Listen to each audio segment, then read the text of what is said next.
Yo, what is going on, everybody? This is your boy JC Sports Talk, of course, aka used to be JC Eagles Talk, but I decided to branch out a little bit and just talk about all sports and not keep myself constricted. You know what I mean? So tonight, wherever you watch it around the world, around the country, I got my guy, Coach Dante, to talk about some of the hottest topics so far this past week. So I do want to do a weekly Friday night Yep. sports talk about the recap of the week. I know a lot of people don't have time to sit and watch TV all day every day and missing out on some stuff, but I'm hoping that this is only the beginning. I could be doing this every Friday night, a recap of the week. But I do have my guy, Coach Jonte, with me here to talk about the week. What is going on, Coach Dante? What's up? What is going on, man? Appreciate you for hitting me up and calling me on, man. Appreciate you so much. Man, you already know, man. Hey, look, you already know. Hey, if I need somebody with me on any channel, man, I'm calling coach. I'm calling coach, man. Yep. Put me in, coach. So I'm Got calling you. coach, man. So I appreciate you accepting my offer. Yep. But we will have Bird Game 31 with us later on. But right now he's running a little bit late. But shout out to Grandizer. What is Grandizer. going on? Say, yo, what you do? Where you be at? Who you be with? And you know this is JC. Yes, sir. Nina, what's going on, man? What is going on, Nina? What's up? What's up? But look, man. All right. So the NBA, man. We are at the kind of like the halfway mark. I mean, you could say, I don't know how halfway it is when we play about 50 something games already. And we only have about 24, 25 games remaining. Yep. But look, the biggest thing so far that happened in the NBA, like by far this season, so far to me, Sixers versus Nets. They traded Harden for Simmons. The black cloud over Philly has lifted, and Ben Simmons has been shipped out of town, and James Harden, the savior, some people calling him the Philly savior, coming to town. So how do you feel about this trade? Like, who won this trade between the Sixers and the Nets? And of course, if y'all watching and didn't know, now you know. I am a Nets fan, but I do bleed green, but I am a Nets fan. So of course, my take might be a little different from Coach. I don't know what he's about to say, but let's see. How do you feel about this trade, Coach? Well, like I say, I would say I've been saying all the time. A lot of people say the Nets won. A lot of people say Philly, but I say both teams won. Both teams helped themselves out. To me, both teams won. To me, both teams got what they wanted, got what they needed. I know the Philadelphia 76ers got what they needed at first because they've been trying to get their hands on James Harden for a long time. And Daryl Moore and James Harden, they very good together. They're very good friends from out of Houston. They had a great relationship. Whenever James Harden wanted, Daryl Morey got it for him, regardless if it failed or not. So I mean, again, James Harden, whatever you got to realize, the centers that he plays with. James Harden, the type of guy that's very ball dominant. When you go back to Dwight Howard, Dwight Howard is a pick and roll type of guy. Dwight Howard didn't like running the pick and roll. He didn't like running that at all and catching lobs. He wanted the ball in the post. Clint Capella was perfect for James Harden. Picking and rolling, throwing a lob. If he didn't throw the lob, he had a layup. Dwight was the type of guy that wanted the ball. Dwight Howard was never a post player, but he was the type of guy that wanted the ball. Kevin McHale, everybody know the late great Kevin McHale was a post player, so he was big on getting the ball inside, which is after he got canned, that stopped happening, and that went on between him and James Harden. Struggling. That went on between him and James Harden. Now, Clint Capella, someone that wants to do his job and don't ask for the ball, that worked perfectly for Harden right there. Now, you can argue also bring this into factor. Harden is a diva. So whenever he doesn't When things don't go right, he loves to complain. Chris Paul, he complaining about him when Chris Paul held him accountable. He very much complaining and got Chris Paul up out of there. Russell Westbrook, they best friends, but they didn't like playing with each other on the court. They didn't like playing with each other on the court because Harden will always be late to meetings, late to practice. When the team is on a goddamn flight somewhere on the next road trip, he'd be out somewhere else, and he'll come in the next day. He'll come in the next day, not with the team. So Daryl Morey allowed it. He allowed it, not being James Harden, his best player. Now here goes the issue. I'm not gonna say if it's not gonna work. I don't know if it is. This is Joel Embiid's team, and James Harden got to realize that everything goes through Joel Embiid. The offense rolls through Joel Embiid. I don't know if James Harden want to play second fiddle. That's one thing I don't know because he's not used to giving the ball to someone in the post. He's not used to doing that. But Joel Embiid can do multiple things. Pick and pop. He can pick and roll. But everybody know that's Joel Embiid's team. So I won't be surprised if it wouldn't work. And James Harden known as being a person that loved to give up on team players, that love to give up on teammates, that give up if something not going is right, he would give up on the court, and he would not be afraid to let his body language know about it. But he's still a great player and a top 10 player in this league. But you got some issues. But I think both teams helped themselves out. I think Philly got what they wanted, and I think Philly all they wanted was Ben Simmons up out of there. Okay, look, hey, before I get my take, man, what is going on? BG31, the man of 10,000 shows, the man that fly higher than the Philadelphia Eagle bird themselves. So what is up, my guy? What's going on, my guy? Man, it's been a minute. I like the new setup. Look good back there. Appreciate you, man. Appreciate you. Hey, man. So before we get started, man, introduce yourself real quick, man. Just let them know what you're working on. And then, hey, the same question, Sixers versus Nets. I mean, I don't know how well you follow the Sixers or the Nets, but, guys. Hey, I can care less either team. I can't even care less about my team right now because we don't got nobody like that. So I think both teams won because they got star players. My team don't got no star players no more. We traded away our star players. All right, so. Well, go ahead, man. It's all good, man. Hey, the platform is all yours, man. Hey, you know what it is. It's Bird Game 31, man.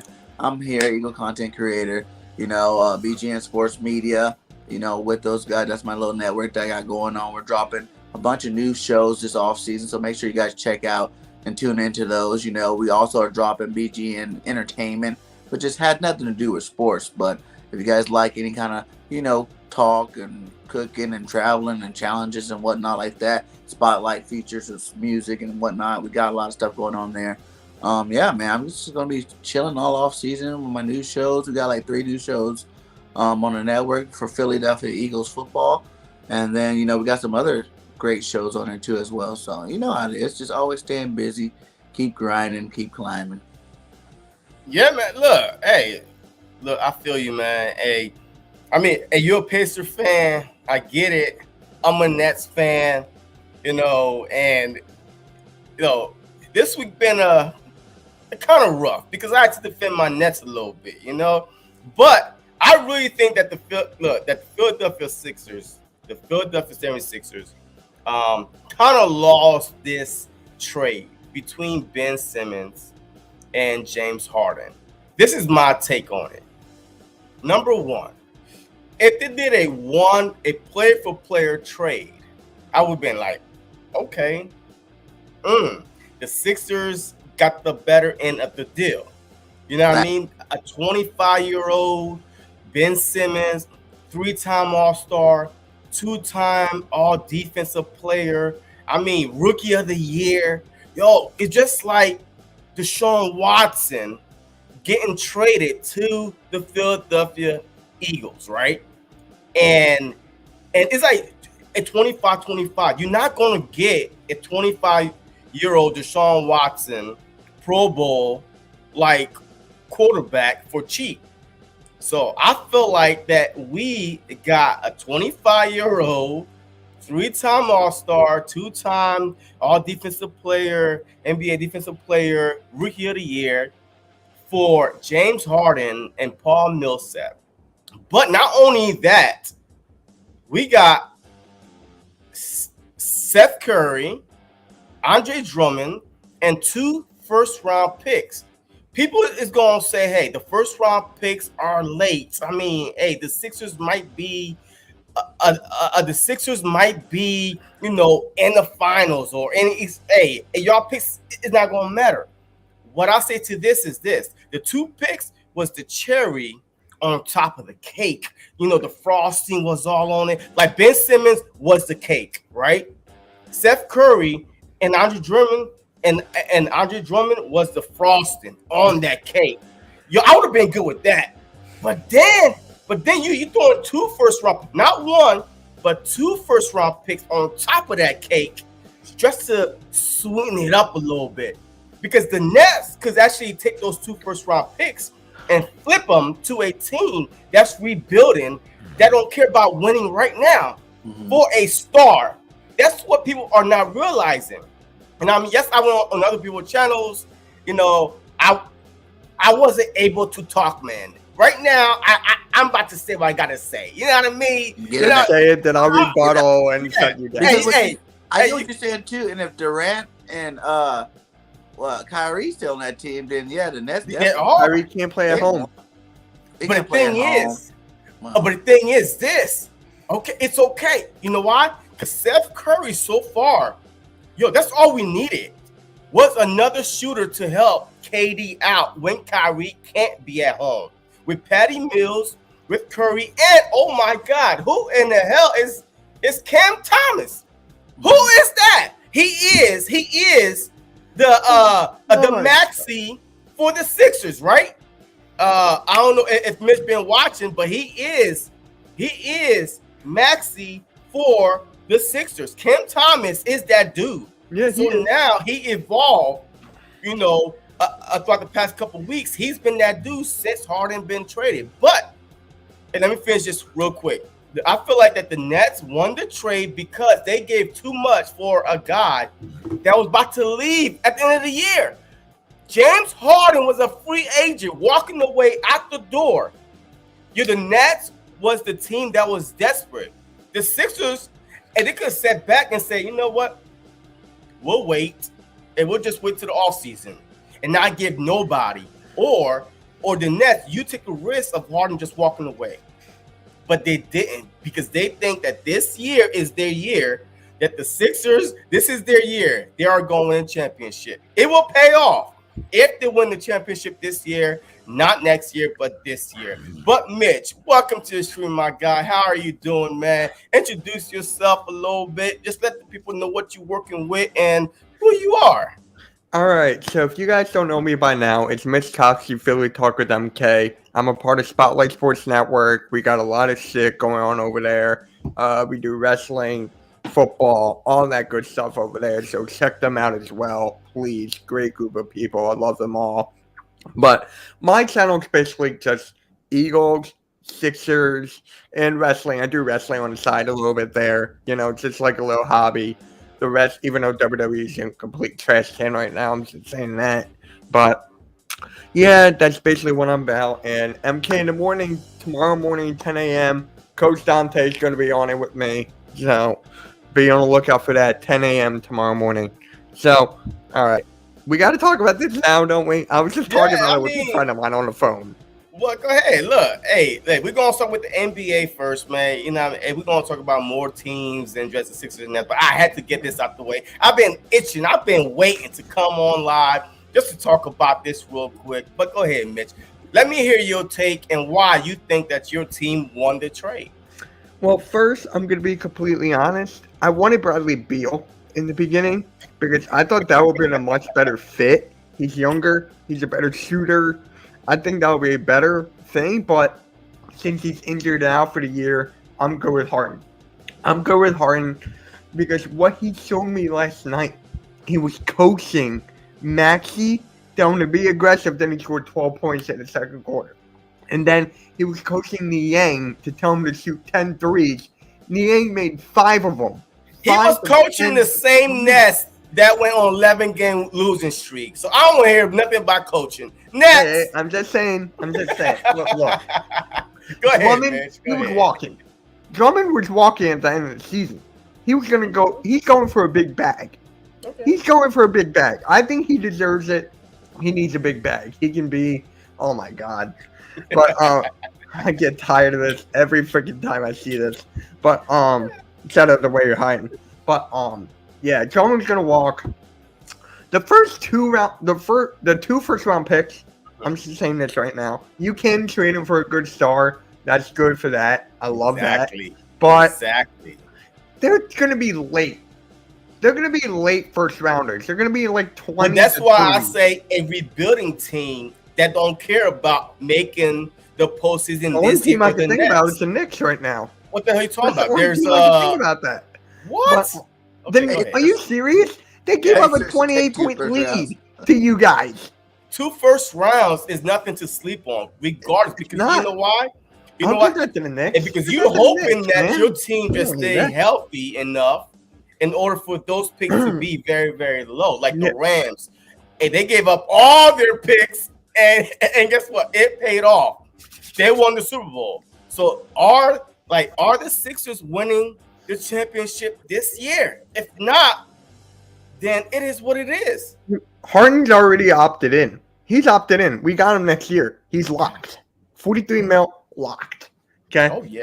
James Harden, when he came from the Rockets to the Nets, he changed his game. He took the back seat, right? He became the point guard. Didn't he get like 17 points, 12 boards, 15 assists? Nah, he was at 23, 25. You know, he was average a triple-double with the Nets since he's been with the Nets. Yeah. He was literally, because you know why? Because he had shooters around, Kyrie and KD. So, I mean, he literally had to be the point guard. I understand that. You know, he wasn't asked to be the primary, the secondary. He was asked to felicitate, like, you know, just, hey, make these guys around you better, which he did. Now, do you have the same talent? Because on the Sixers, he's the second. Some nights might be that guy, might be the number one guy. But here's the thing. He came out and said in that press conference, which I was live for. Everybody lies. He came out and said this for the press conference. He didn't even want to go to Brooklyn. He didn't even want to. He didn't have a choice. He wanted to go to Philly. He wanted out. He wanted to go to Philly. So to pair up with Daryl Morey. So he's going to be like, okay, he will listen to Daryl Morey. He will listen to the coaches, I feel like. If I'm wrong, I'm wrong. All right? Look, I really think that he's going to change his game and do it for the better. And he wanted to play with Joel Embiid. He wanted to change his game like how? Because I'm curious. Because Coach Jonte brought up a great point. He played with Dwight Howard, which is around the rim type of guy. He played with Clint Capella, which is around the rim type of guy. Which those guys did not need the ball at all, at all. Now he's playing with Joel Embiid, the MVP of the league right now. If NBA stopped today, he's winning the trophy, right? Yeah, he's winning the trophy. But now he needs the ball. Joel needs the ball. He's not a lob and dunk type of dude. And James Harden needs the ball to create for the lob and dunk dude. So there could be a lot of pick and rolls. Okay, which is lob and dunk, which Joel is not lob and dunk dude. He's at the 3-point, 15-footers out. I mean, look, if you look at it, James Harden never take layups. It's all little lobs, 3 points. He don't even take 2-pointers. He take 3 points or lobs. That's it. Yeah. Just runners. I loved it when he was with Clint Capella. Exactly. I loved it. Exactly. I loved it, but they booted him out of there, which makes no sense to me. So it's Embiid, Clint Capella. It's Embiid, Dwight Howard. It's Embiid, Nick Jackson. So can Embiid space the floor for Harden to work? Can Embiid go to the post, have Harden work? Can Embiid do a pick and pop? Okay. All right. Howard cannot do a pick and pop. Hell no. The last time I saw Harden, or not Harden, oh my God. Howard shoot a 3, it bricked and it went backwards. And with Clint Capella, feel free to jump in, Coach, and BG if y'all want. But I don't see this working out in Philly because it's not a match made in heaven.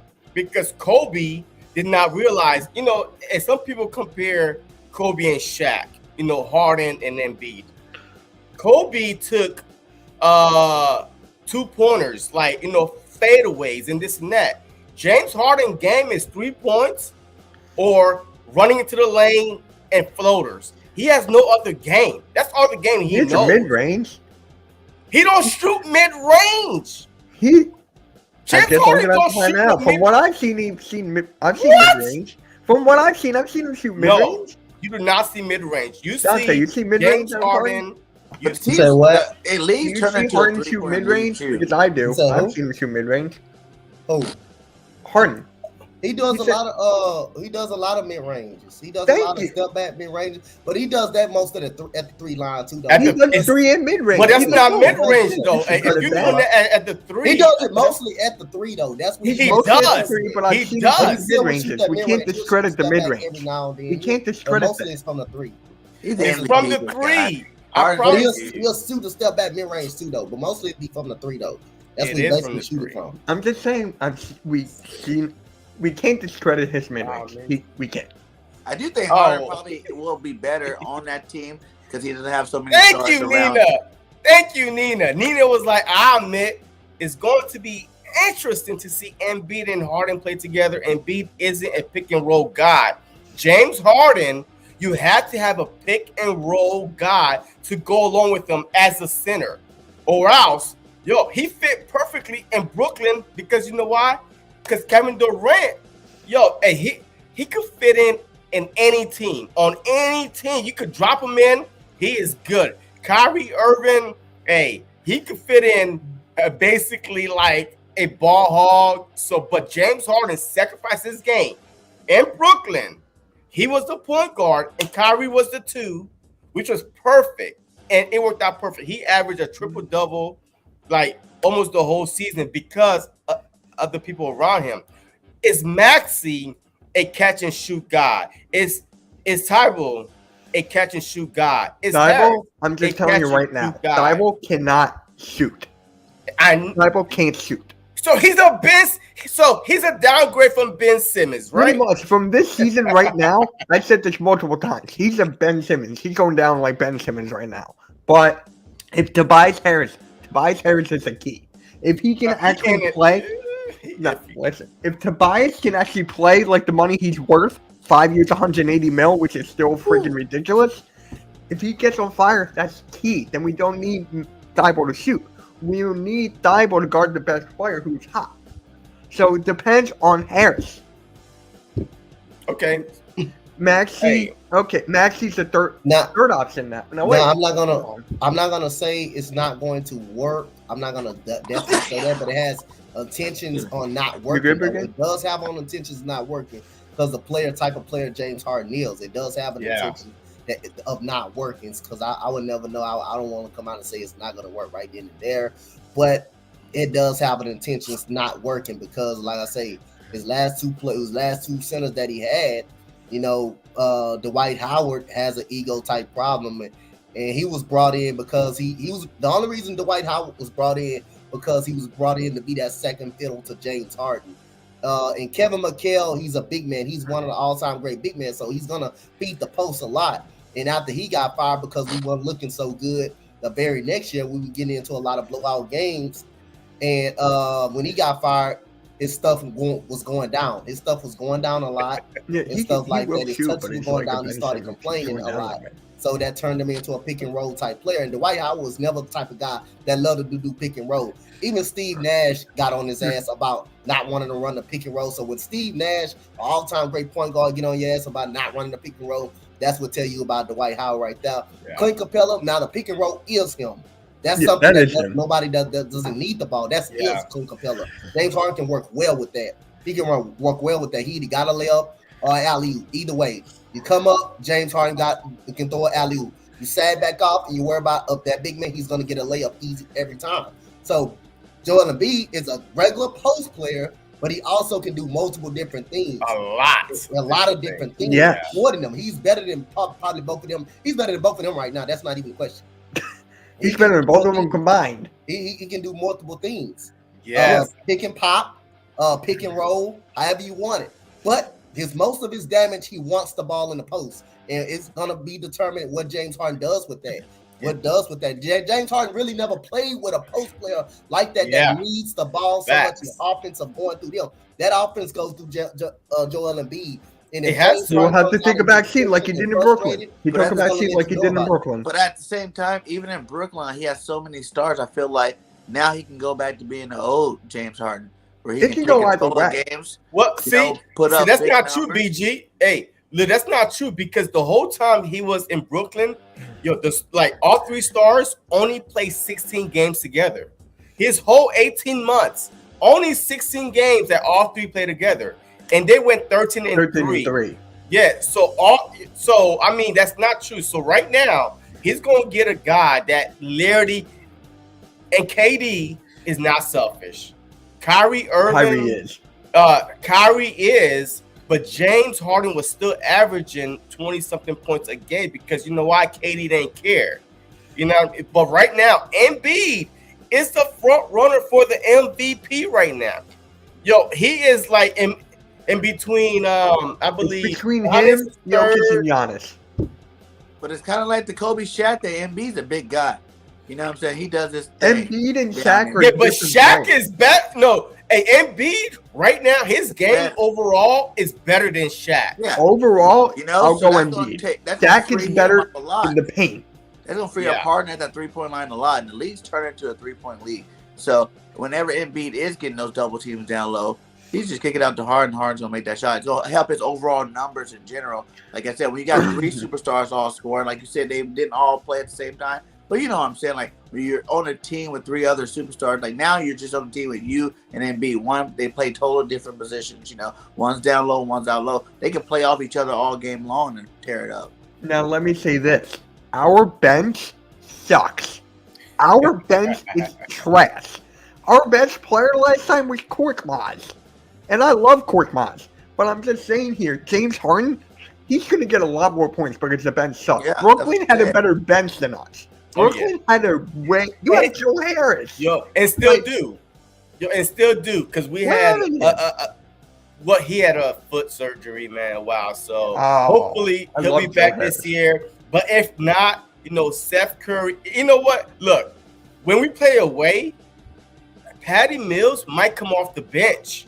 Yo, this is a guy that can light it up because Kyrie, Seth Curry, KD, Drummond, Simmons. I mean, you have Kim If I was Thomas, Daryl Morey for that trade, Aldridge. if I was Daryl Morey in that trade, Yeah. I would give me Patty Mills. We don't have a backup That's point what guard. I'm saying. Yo, Give me like, Patty yo, I Mills. was Paul Millsap. I'm like, okay, bye. Just go Paul ahead. Millsap, we needed Paul that Millsap because we as don't have a a backup throw-in? center. We don't have a backup center now. And he's not a center. Paul He's Millsap not a is. center. I know. We need to He's go in the a whole buyout power market forward. and get like somebody. All right, Well, look. Tristan Thompson is And- gone. He went to Chicago. But check this out though. See, this is the key right here. Can Harden and Embiid stay healthy long enough together to win a championship? Because Harden, the past couple years, he's been, his hamstring is like my hair. It's gone. Gone, man. Gone. Non-existent. dang. You know what I mean? Yo, it I don't thought you were going to say like exist. Boys for Life Cowboys. Nah, Not even man. there. Nah. It's non-existent. Yo, his Like the hamstring Cowboys, I'm been, just saying. hey, his hamstring been blown up the past couple years.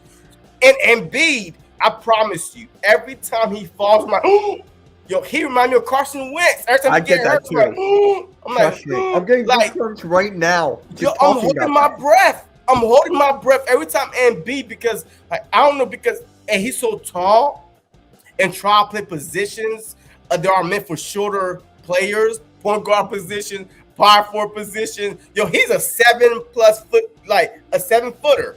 But yo, he seems like he's like 7'3", 7'4" because his legs is so long You know, and he's just actually, awkward with it. Like, I actually every met time he Joel shoot, he Embiid, falls. right? And we were talking for a good 5 minutes. I met him at work.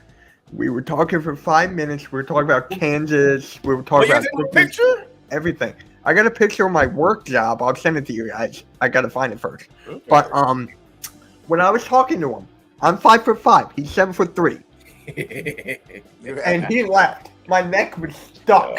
I could not move. Yes, sir. Philly Podcast, Brooklyn in the house. Oh my God! Get him on here. Get him on here. Hey, yo, I sent him the link if you want to come on. Get on But- here, man. I need yeah. it. Oh my God. Hey, but look though, look. I All didn't these shoot though. Brooklyns are coming at me now. Where have you been? Wow. After No, this man. 11-game losing streak, you won 2. Look, You won Look. 2 in a row. we got hey. We got the cure right now. What I is- feel like the Sixers gave Brooklyn exactly what they needed. We didn't need a James Harden. We already had too many shooters. We needed defensive play, a center. Yo, Andre Drummond had 19 rebounds in 22 minutes of play. How the hell that happened? I know. 19 Trust me, I rebounds. know. 22 minutes of play time. He got 19 rebounds. So that's what we needed. We needed a big guy in the paint. Who's Check. your big guy before? Wasn't that Griffin and Aldridge? Claston. No, Nick Claston, he's like in his second. Exactly, but Drummond right now, I would start Drummond any day of the week, but Claston is still there. But not only that, but Simmons, 2 times, not one, but 2 times all defensive team. 3-time All-Star. I already know this. But the thing is this. That's what Brooklyn needed. Defensive guys. Yo, one guy, Ben Simmons could. Who's your best player on your team? Embiid, right? Well, You would say? you can't guard Embiid. Okay, but wait. Who's your second best? Harden now. Okay, Harden. He Well, could guard Harden all Is day, Harden all better than night. Embiid? No, but I Is mean, Harden but better than no. Embiid? But look, I'm just saying, not everybody have an Embiid on their team. All right. So some people, their wing is their best player. Simmons could guard that dude because Simmons is a defensive monster, regardless how you think of him as shooting wise. I He agree, is a but where is defensive he in monster. a half-court setting? I don't give a crap where he at You're on gonna offense. eat those words. I'm telling No, you right now. no, I ate no, those you words. know You're why? gonna eat those Because words. No team has Kyrie and KD on Kyrie- that team. And you think about, home games. Who Their plays? positions right now is they will not play a first-round home game until the 3rd game. So technically, Who are you we playing? could be up. America right now. I gotta see. No. We are the 8th seed right now. So technically, we think will it's play.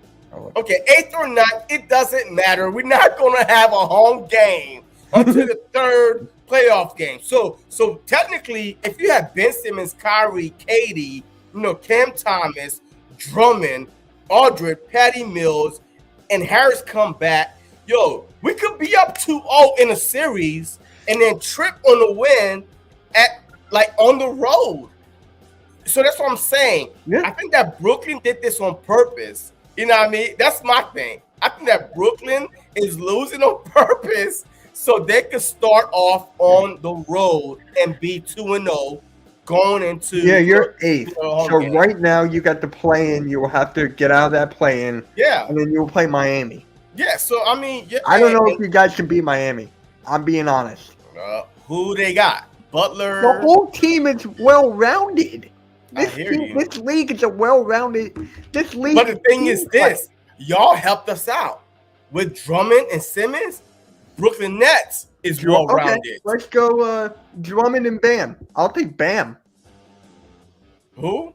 Bam on the bio. That Heat team, No, they don't do that. well-rounded. They probably the most Yeah. well-rounded team. Yeah, in I the hear Eastern you. Conference. But is Ben their center? Bam on the Oh, bio. Bam is their center. He's Top not five just Okay. center in the league. Yeah. He's I more think than a that center. Drummond. Yeah, I took that challenge all day against Drummond. If you don't score no points, he's like a Dennis Rodman to me. Andre Drummond is like a Dennis Rodman. He'll block and rebound all day. I don't care about his scoring. You know why? Katie, Kyrie, Patty Mills, Cam Thomas, Don't you think? Seth Curry. We have enough scoring. That's why I'm saying that Yeah, y'all I helped us out understand so much. I understand that, but Bam, I mean, that dude got a challenge, bro. Bam is a challenge. Bam can play. Thank you. yeah, Bam absolutely. can't He can play that game. disrespect And Bam. that Heat team, when they're well-rounded team, they're well-rounded team. They got guys. Yo, I agree. Contribute. They're well-rounded. They probably the most well-rounded team in the East. Denver the Probably the Bucks. best well-rounded Because the team Bucks just got Giannis. in the East. In the East. Oh, bench, Lakers. Why? bench wise, yeah. Yeah, I agree. So the last word on the Sixers versus Nets, and then we're gonna move on to the biggest disappointment so far because both teams in their conferences was supposed to meet in the finals, but eighth and ninth is what it is. But any last words on Sixers versus Nets before we move on? I just got something right now. What? Ben Simmons was shooting practice shots for your Brooklyn. Did you see that? You didn't Nope, even see don't him? care. Okay, it's practice. Yeah. I'm just saying. Look, Ben Simmons could go 0 for 20. I don't care. Because we have KD. So basically, in a half-court setting, you wouldn't mind if we put a LeBron James and he goes like this with Ben Simmons at the ball. He'll go underneath the basket like, okay, shoot. Yeah. You don't mind that? I don't care. Oh, my. I don't care. You know why? Because no other team have two, like literally top two scoring KD and Kyrie in the league. Who could KD and Kyrie? Who is better than those two? I mean, I'll wait. KD's better than Kyrie. No. What other team have a better duo than KD and Kyrie? Embiid and Harden? No, right there. no. It's up there. Hell no. Well, up there. Guess the number two, but I say better. Better is, on top of them. I wish I could say AD and LeBron, but AD got injured again. It still wouldn't matter, man. I'm just saying, You're if AD was LeBron. completely healthy, I would take LeBron and AD. What? Okay, all right. You wouldn't Coach. take LeBron and AD if Hell AD was no. completely healthy. Hell no. Completely healthy? Hell no. Because you know what? KD is a 7-footer that's shooting threes easily. Like, ain't nobody on him. Kyrie Irving, Uncle Drew, would take anybody off the dribble, get any shot in the world he wants. So, can he score like that on LeBron? When LeBron's like locked up. I mean, LeBron is ranked 100 and something out of 105 on defense. I'm going to say this. I'm going to throw this in. Every superstar can score on any superstar. You're not clamping. Facts. That is true. I'll give you that. Nobody I'll like give you that. Harden can't clamp up Kevin Durant. Kevin Durant not clamping up him. They're going to find a way to score. No superstar can stop a superstar from scoring. They're going to get theirs. All right, coach. All right. Yo, 2 versus 2. First up, KD Kyrie versus Embiid Hardens. Who you got, coach? Well, just those two, like 2-on-2. If you're gonna in 2-on-2, Yep, 2-on-2. it just depends. It just depends. Like if it's no double teaming, Embiid, I don't think you can't double team if it's 2-on-2. No, you can't. You can't team. It's 2-on-2. If it's 2-on-2, It's and Embiid gets the 2-on-2. ball and no help at all, I feel bad for AD. I don't think they'll touch the ball. No. I say KD, like Kevin Durant, and Kyrie versus Embiid and Harden. Embiid and Harden, 2-on-2. Yes, that's what I'm talking about. 2-on-2. Okay. Like 2-on-2. If Joel Embiid get the ball in the post, I don't know how Kevin Durant gonna stop him. Right. If he goes to the basket, if he posts him to the basket, I don't know how Kevin Durant is gonna stop him. Now, that would actually be a great matchup to see. I swear to God. KD is more quicker. He's a better shooter. But the problem is you cannot miss because Kyrie cannot guard Harden. He cannot guard Harden, and that's probably what an advantage at. Embiid inside and Harden on the outside is bigger than Kyrie. But the advantage for those guys is Kevin Durant using his quickness against Joel Embiid. And it can go either way, bro. It can go either way. It can really go. And that's how my check. Threes are more than twos. That's how my check. Threes are more than twos. He's not gonna be making every three with a hand. All right, okay. So, and you got Embiid and Harden, right, Coach? Yep. All so right. I got Embiid and Harden. I don't know who I would pick. I don't know who I would pick. No. I mean the teams. KD, Kyrie versus Embiid and Harden. You got Embiid and Harden. Yeah. Like it depends. It's really. Come on, actually Coach. Come on, make depends. up your mind, man. explaining. I'm God, just explaining what hey, it I is. need an answer here, I don't man. care about Hey, neither don't. one. I don't pick neither one. Hey, I you don't care thinking about too neither much, man. You're thinking too one. much. It's just like I'm just giving aspects of both of the teams. Just let him I talk. feel like He's speaking what can fast happen right though. now. Let him talk. All right. I Hey, just got one question. hey, Who's stopping Embiid down low? hey, Mitch. All right, 2 versus 2. Harden, Embiid versus KD, Kyrie. Go. I'm done. Okay, all right. BG31. Go ahead. Who you got? Embiid and you make it, you keep it.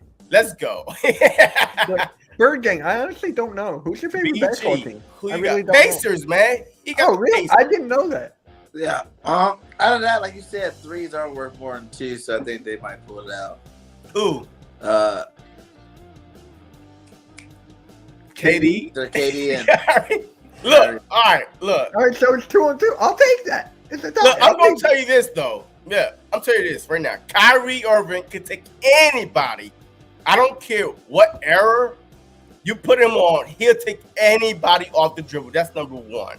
You make it, you keep it. He's the And best ball handler next to AI. exactly. And KD, a 7-footer that could shoot over anybody. So I mean, hey, he could probably take anybody off the dribble. It depends about the center, how quick this movement.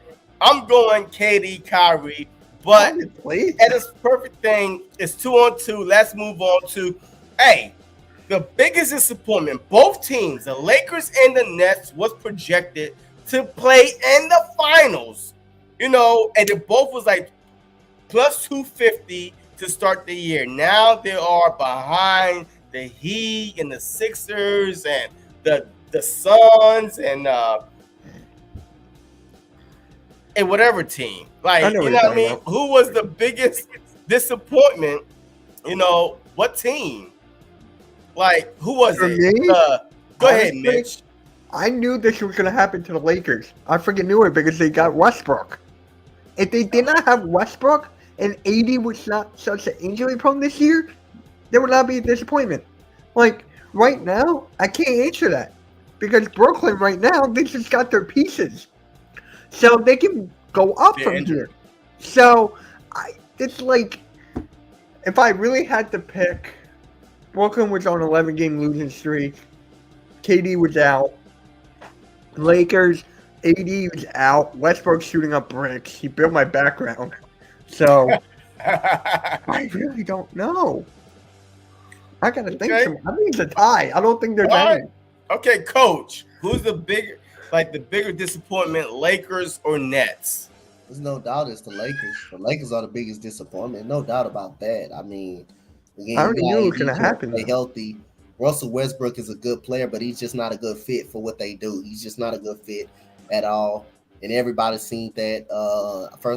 They're the oldest team in the league, but again, LeBron is not the type of guy that likes to develop young players. He's the type of guy that wants to. When you go in this organization, he's a win now type of player. He loves to play with veterans. So again, and plus they didn't do nothing at the deadline. Well, they know they should have done something at the deadline.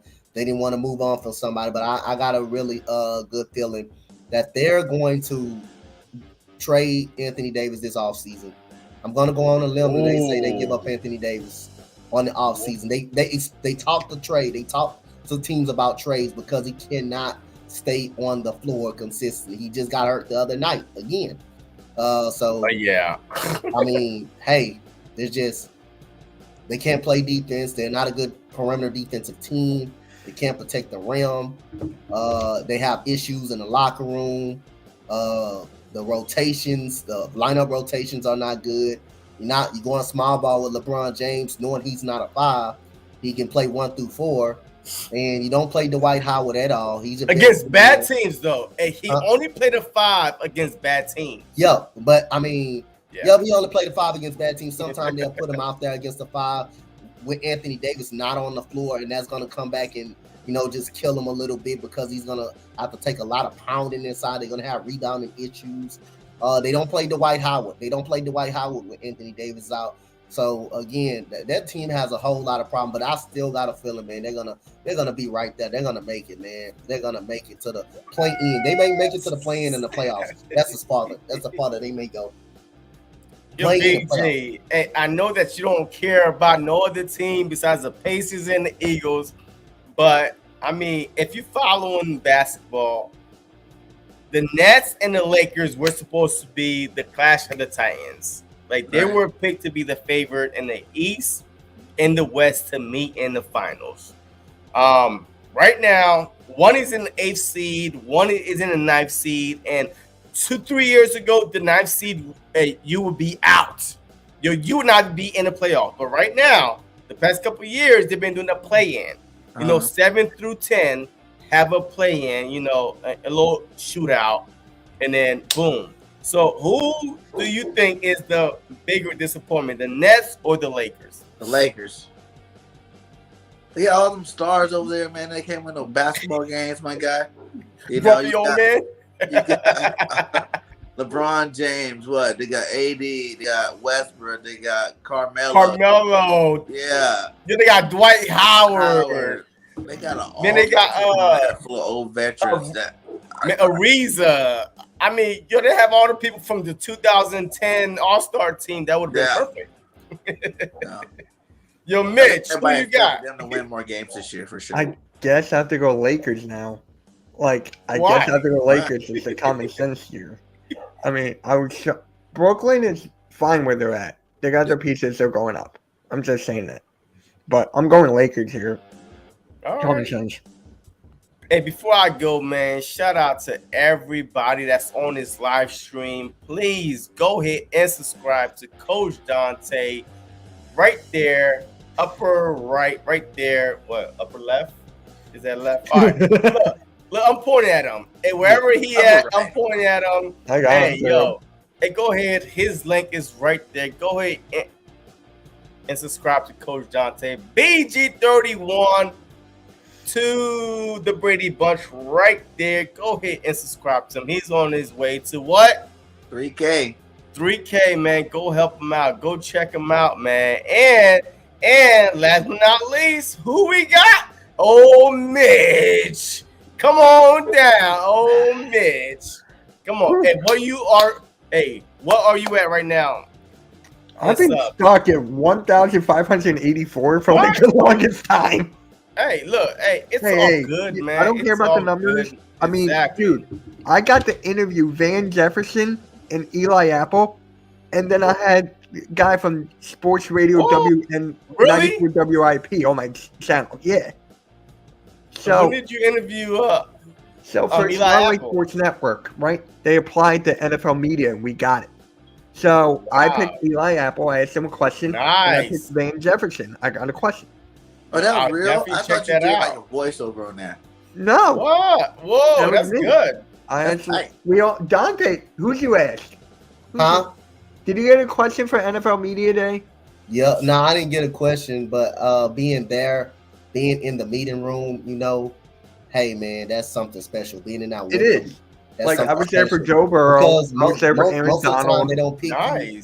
Most of the time they don't pick you, but just being right there in the meeting room with them and looking at them, and that's special. That's something special. So I didn't care about if they came to me with a question, then I would have answered it. If they would have picked me out, but just being there, I'm just thankful for being there. Yeah, that was just great. I mean, nice. I was going through a rough time during that time. Yeah, you're big time, man. Golly. I mean I'm trying to get my sister on the line, and look, I can't even get her on the interview, man. She was like, no, I won't be on the radio. No, I won't be online. I'm like, come on, sis. Like, and y'all getting like Eli Apple and Van Jefferson and stuff like that. Yeah, but Eli Apple right now, he's getting roasted. Man, I don't give a damn if he's getting roasted, toasted. Eli Apple went to school. He's from my area. Okay. So I was like, you know what? I'll ask him about his coaches, blah, blah, blah. But look, the difference is this. We have to realize this. Like, how many percent? What is the percentage of college players that make it into the NFL? Very, very, very, very, very low. So you are interviewing someone that actually in the league. So regardless if you get burnt or toast crunch, it doesn't matter. I just don't like Apple. You are 'cause he hates on talking. Hurts. What? I said I just don't like Apple because he hates on Hurts. No, really? I didn't know that. And we're gonna talk about all the Eagles and stuff coming up, man. But hey, believe me. But look. So Mitch, Coach, man. Hey, congrats to y'all, man. That is And y'all awesome. like, yeah, that is awesome. Like, ain't no lie, for real. That is awesome. But you know what I mean? Look, I'm about to answer this question real quick, man. I think it's the Nets, man, because Really? yes, coming into the season, man. Yes, last year we blame it on injuries. This year we Are you blame blaming it it on on Kyrie can't play at home? can't play at home and then injuries and stuff like that. So I feel like that when you have like basically 3 of the top 6 players in the NFL, Kyrie, Harden, and In the NBA, And- not NFL. in the NBA. Oh, I thought you said NFL. My bad. I'm bugging. Well, maybe I did, but hey, and when you have 3 of the top probably 6 players in the NBA, and Kyrie, Harden, and KD, and regardless, man, if you're injured or not, I understand why Harden left the Nets. He would have stayed if Kyrie just say, hey, you know what? Bump it. I'm going to do right by the team, this and that, yada, yada. Look, I respect everybody's opinion, decisions, but you can't tell me that you're fighting for the people and you're getting paid millions and those people are getting laid off. So how, and you're not giving your millions to the people. So how you fighting for the people saying, I'm pro-vaccinated, but at the same time, you're not donating to those people that's getting fired and laid off that are not vaccinated. How is that? To me, that's fake. Like, I agree. I would respect you more if you say, you know what, my paycheck is going to everybody that is not vaccinated. Hey, I'm fighting for y'all. Let me put my money where my mouth is. You know what I mean? Hey, just go ahead and just give my paycheck to all the New Yorkers that's out there that's not vaccinated that are getting fired. That I'm like, oh my God, he's really fighting. But no, he didn't do none of that. He's keeping his money. And he's saying, yeah, hey, I'm proving a point. But you're still getting paid millions. So to me, the Nets, because they had a better opportunity. I never thought the Lakers had a chance. They are oh, excuse me. Excuse me. Yo, excuse me. Did I miss something? No. Wait, let me hold on here. Alright. Yo, the Lakers are old, man. Yo, they're all over 35, 36 years old. Yo, they've all been in the league for 10 plus years. Yo, this league is brutal on your body. And yo, it reminds me of Karl Malone, Gary Payton, Shaq, Kobe, a Fisher.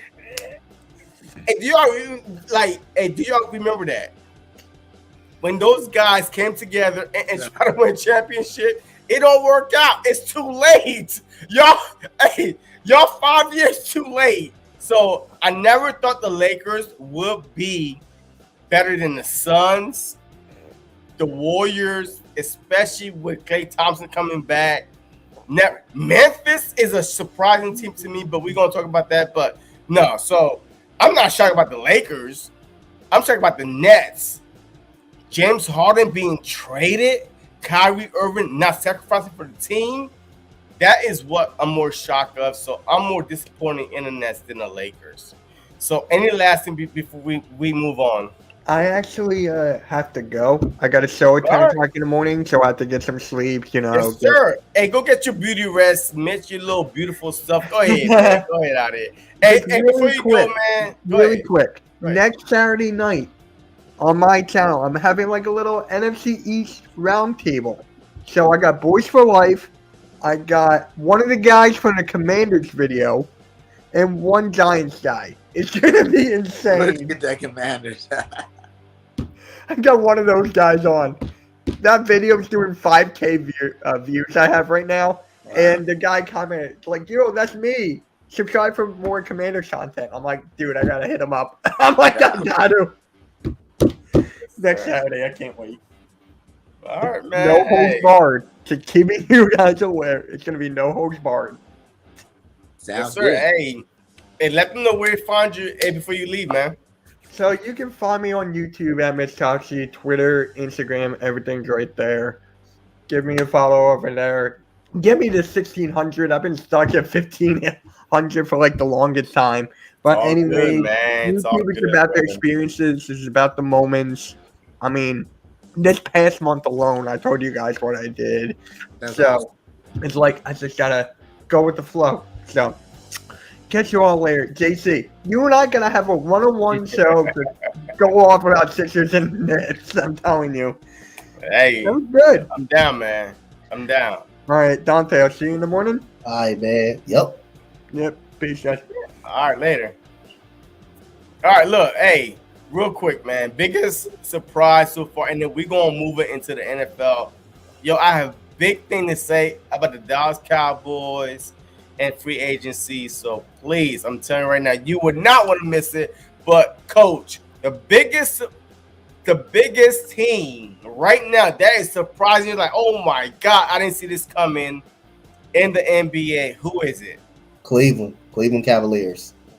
Woo, okay. Cleveland. Cleveland Cavaliers. Yeah, Yeah, you know. I will go with JB Bickerstaff as coach of the year right now. I know the Memphis Grizzlies are doing very good. We didn't expect them to be a third seed in the West, Memphis. but the Cleveland Cavaliers, nobody seen them being in it, even in a goddamn fifth spot or the fourth spot in the Eastern Conference. Nobody saw that coming in a rookie. Evan Mobley leading them guys, all-star guard and Darius Garland, and this is without probably one of their best player, Colin Sexton. They've been without him probably the whole year. Without him basically the whole year. So I'm going with Cleveland. Okay. All right. BG. Pacers.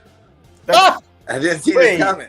Like but the Pacers are 20 and 40 right now. they're the second worst in the division. Like, what the hell is that all about? Okay? Like, we usually are fighting towards, that's when I really start watching basketball because the Pacers are right there to go to the playoffs. You know what I'm saying? We're making a push for Your it. coach We're going to is have the stars laughing. to win it. Yo, he mute his mic because he's laughing so hard. Coach mute his The mic. Pacers, though, my guy. Like, how are we so crappy? Like, this is ridiculous. I did not see this coming at all. Oh, look, hey, I have to agree with Coach, man. The first one out in the East is definitely got to be Cleveland. Yo, the last time the Cleveland was great was when LeBron James. Cleveland had never been great without LeBron James. So right now, being in the fourth seeds in the East is like surprising. And the Memphis Grizzlies, man, yo, they are coming out of nowhere to be in the third or fourth seed out in the West. I mean, that is surprising to me. So those two teams right there. But the thing is, can they hold on to their position in the second half? 24, 25 games left. Coach Johnson cannot stop laughing. But, it is. Go ahead, Coach, man. Yeah. We can't stop that. Push up where? To number what, 9? Like 10, 11? Like, what are you talking about?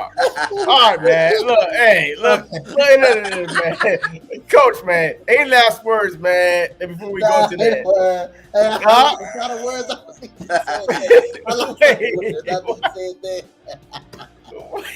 Wait, what?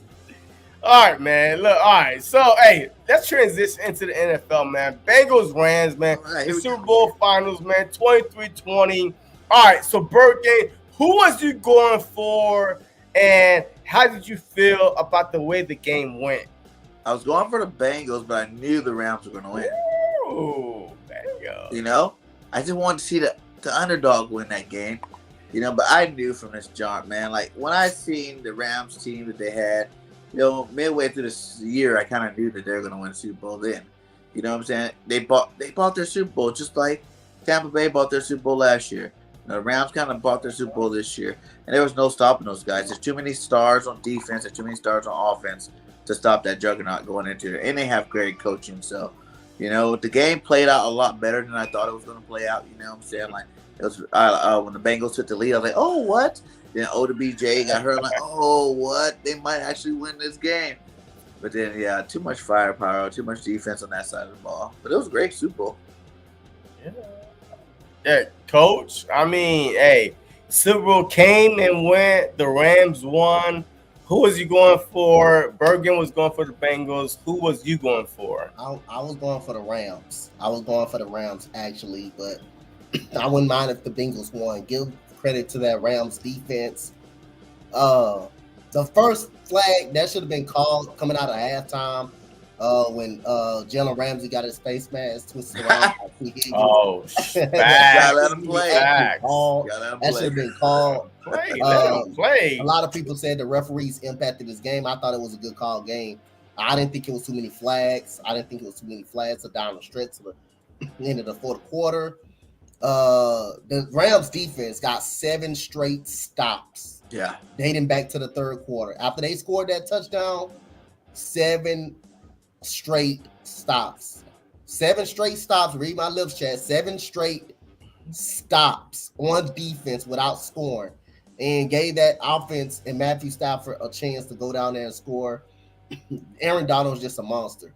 This man fighting through triple teams. Yes. Get into the quarterback. I did see them beat some triple teams. And give credit to Raheem Morris, because at first he started off rushing a 4-man front. So you know what he did? He brought a linebacker. And Cincinnati's so disrespectful. You got a nerve to try to block me with a running back. And the linebacker would just knock him over every single time and get to the quarterback. So Raheem Morris done a great job of game planning, of switching up that defense. Jalen Ramsey got burst a couple of times. He lucky Aaron Donald made that play, because if he didn't make that play, Jamar Chase was just wide open by himself for a game-winning touchdown. But the defensive line definitely wrecked this game for the Rams. The defensive line definitely wrecked this game. Odell Beckham, you can feel a presence when he went out. The offense couldn't do anything. Receivers couldn't actually separate. He would have been the MVP. Yeah, he probably would have made a case for MVP, because easily. Again, I think he would lighten them up. Everybody, it was opening up from everybody. They were able to move the ball consistently, even though they couldn't go down the field and finish drives. But you can tell the presence when Odell Beckham got hurt. You can tell receivers couldn't get open. It wasn't really no tight windows that Matthew Stafford can throw to, and run really no wide open windows he can throw to. He tried to fit the ball in now, but the receivers were just so well covered. And I'm going to give credit to another tight end, because their number 1 tight end did go out later in this game, and his name was Hopkins. He opened it up for Cooper Kupp to catch that ball, catch all of those balls down the stretch. And you can see the Cincinnati Bengals defenders start panicking when they got in the end zone. Those were clearly holding calls. All of those were clearly holding calls. You saw them. They were clearly holding calls. Number 55, Wilson, was all over the place. But the one mistake, he had a holding call, which is I didn't think he needed to do that, because you got Jesse Bates right there in the middle waiting. Probably would have called an interception. Then the very next play, you got Eli Apple gets beat. He holds on to Cooper Kupp. The very next play, Cooper Kupp catches a touchdown, and he got hit. He got hit with a personal foul on that touchdown. That's what I'm talking about right there. You have a receiver that can go up and catch that ball, knowing you're going to take a hit and sacrificing your body just to win a Super Bowl. But that play was called back because the Rams also had a penalty in the very next play. Cooper Kupp over Eli Apple for a touchdown to seal the game pretty much. And then Aaron Donald stopped them on the 4th and 1, which is 2 times in that ball game. The Rams stopped them on a 4th down. So, again, I got to give credit to that Rams defense, man. 7 straight stops. In that defensive line, Von Miller and Leonard Floyd, everybody got a piece of Joe Burrow. Now you know Cincinnati definitely need to reboot that whole offensive line. Biggest shocker is probably them not being able to run the ball that game. 36 total yards. That was crazy with those 3 backs, Akers, Henderson, and Michelle. I thought they were at least going to run for 100 together. They could not get nowhere. So you gotta give the Bengals some love. Like they did some good things on defense too. They had 2 picks on Stafford. Stafford almost gave up the game at the end too, overthrowing that touchdown. And I thought Stafford was going to choke it up, but he didn't. We got a guy like Cooper's kind of hard though. Yeah, I mean, look, hey, the Super Bowl, it was all right. You know what I mean? It was all right, man. It was all right, man. It wasn't like the Super Bowl after the Eagles won their Super Bowl. We had the Patriots versus the Rams, where I fell asleep. I fell asleep because that game was so boring. At least this Super Bowl, the halftime show, kept me up, brought me back to the 90s and stuff like that, 2000s and stuff like that. California. I'm not from California, but hey, it is what it is. Yo, I love the halftime show. I was going for the Rams just because, like, Matthew Stafford. Like, I think he's long overdue for a ring. Yeah. With Aaron Donald, man, a great player in the league. OBJ, you know what I mean? Yo, to go out there, to get traded midway through the season and have an impact, the reason why they made it to the Super Bowl, and then to get hurt. But he got his, though, before he got hurt. So I'm glad he got that out the way. But the Rams, I was going for the Rams.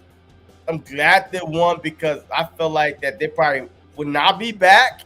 But the Bengals are young, you know what I mean? Yeah. With Chase and Burrow and Higgins and and Nixon. Yo, and they have a lot of young talent. The Rams is old team that they got put together with super glue and duct tape, and thank God that they made it through. Yeah, they didn't win it. Right? Yeah. They all got about to be gone. I am mad that OBJ got hurt though. I wanted him in Philly. I want him. Now he's not even gonna play next Why? year. Wait. So why do you want OBJ in Philly? He's a beast. He was a straight beast. Did you watch the way he played? He reminded you of the first year OBJ again. He went out there. He made plays consistently. Did you see that catch where he just jumped up there over the cornerback, took the ball away? We need receivers like that on our team. You know what I'm saying? Like, that's the kind of receiver we need. OBJ was lights out at the end of the season in the playoffs. And I think, it would have been nice to have him on the team. Pair him up with Devontae Smith. I don't know about that, man. In a division that he already knows. You know what I'm saying? Like, he knows the Cowboys. He knows the Giants. He knows the Washington football or Commanders, whatever you call themselves. It would have been good to see him just ball up against those guys again, but on our side this time. Yeah, I mean, I feel different.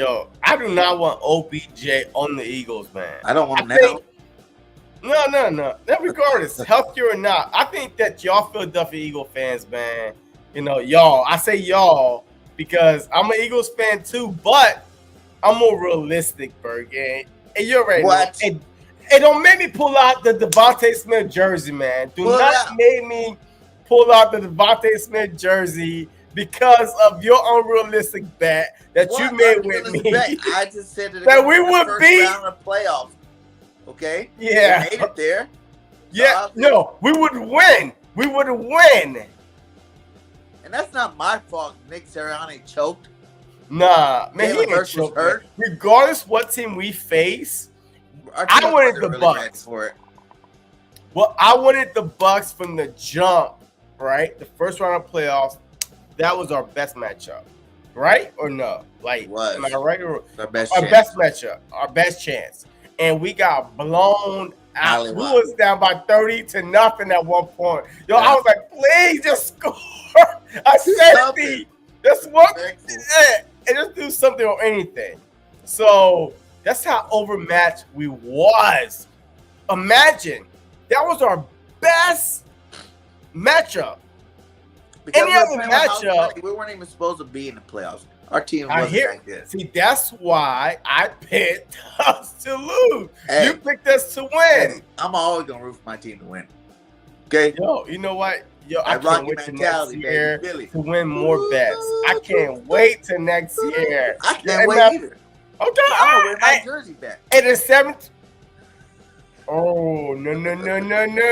I will bet something else. Not the jersey. No, I love my Devonta Smith jersey. And yo, look, I'm telling you right now. You see this background right here? Your next year is gonna be crazy. Yo, I'm moving. First of all, I am moving. The There Philly? will be no more green screen. No, I'm moving to Maryland. No, You live in Virginia, huh? Yeah. So I mean, it's like closer to Philly. Isn't it like you know right what I mean? next to it? I mean, 2.5 hours. You know what I mean? You're just right there. But yo, there's gonna be no more green screen. I'm telling you, my Eagles room is going to be lit. And Bird Gang, I'm about to dedicate your jersey in my room to. Don't worry about it. I have something special for the Eagles room, and you will be an honorary in the room. You know what I mean? Bird Gang, you will be there. It ain't a But hell guy. hey, look. Are you gonna get yours It's from all- Jinx too? Man, yo, Jenks been MIA. I don't know where Jenks at, man. I go on other people's live stream. Hey, I see Jenks there. I'm like, boom, boom, boom, boom, boom, boom. Hey, you owe me a jersey. My comments never pop up, so I guess he never sees it. But I'm saying right now.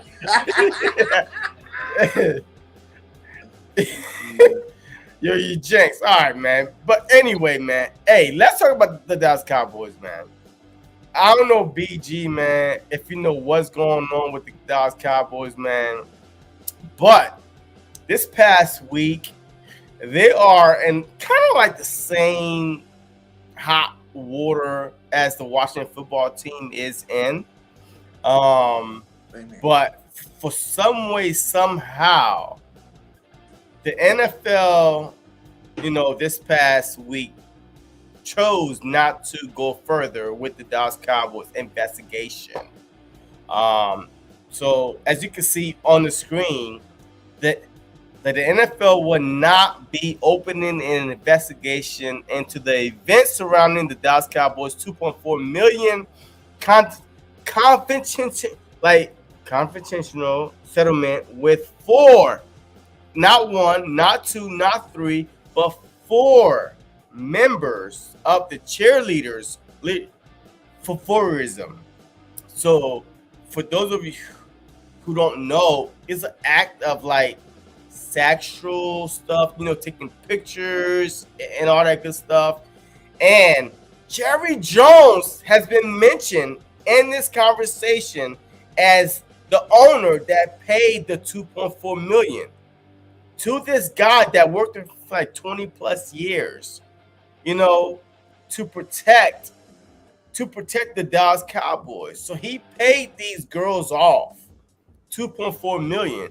So my thing is this: why would you investigate the Washington football team and put your resources in that and not the Dallas Cowboys? Why?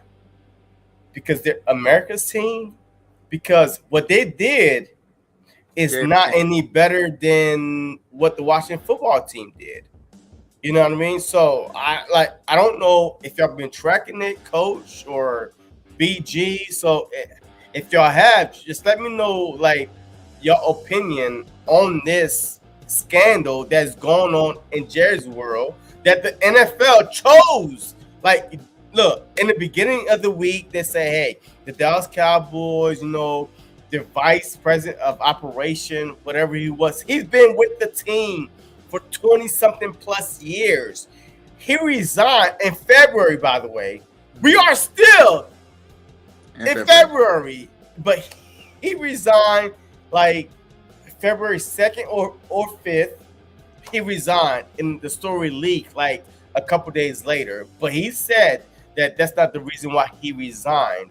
But so how do y'all feel about, the NFL? Like, hey, we're going to investigate the Washington football team scandal with their owner, but we will not do that to the Dallas Cowboys. Jerry Jones got that old money, okay?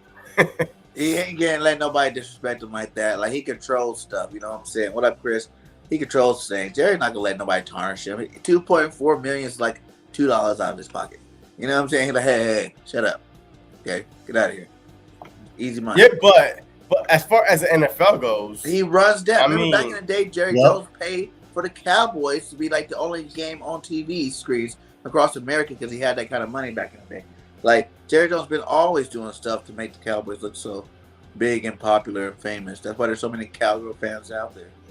There's a reason why they're America's team. I mean, Jerry Jones make everything happen, man. I believe he actually close with the NFL. He's a part of the NFL team. He's the heart and soul of the NFL community.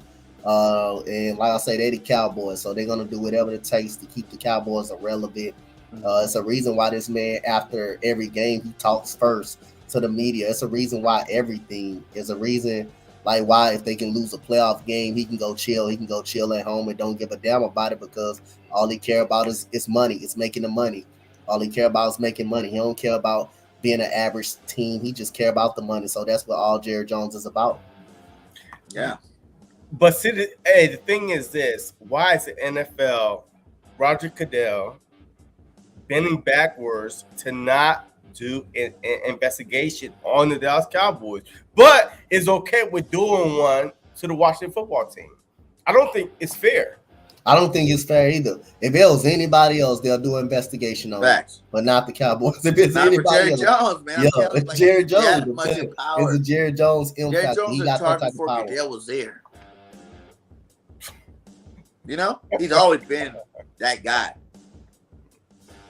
You know, I mean, it's just frustrating to me because there's no difference. To me, I think that this story is going to get a lot bigger before the season starts because now that it came out saying the NFL would not investigate the Cowboys, I guarantee you, the Washington football team, somebody from the way is going to say, wait, time out. What's the difference between us and the Dallas Cowboys?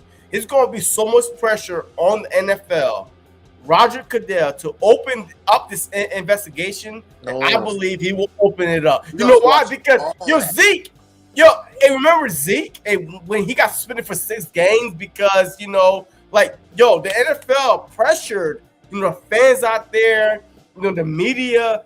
They pressured Roger Goodell to suspend Zeke for 6 games, even though Jerry Jones went and fought for Zeke.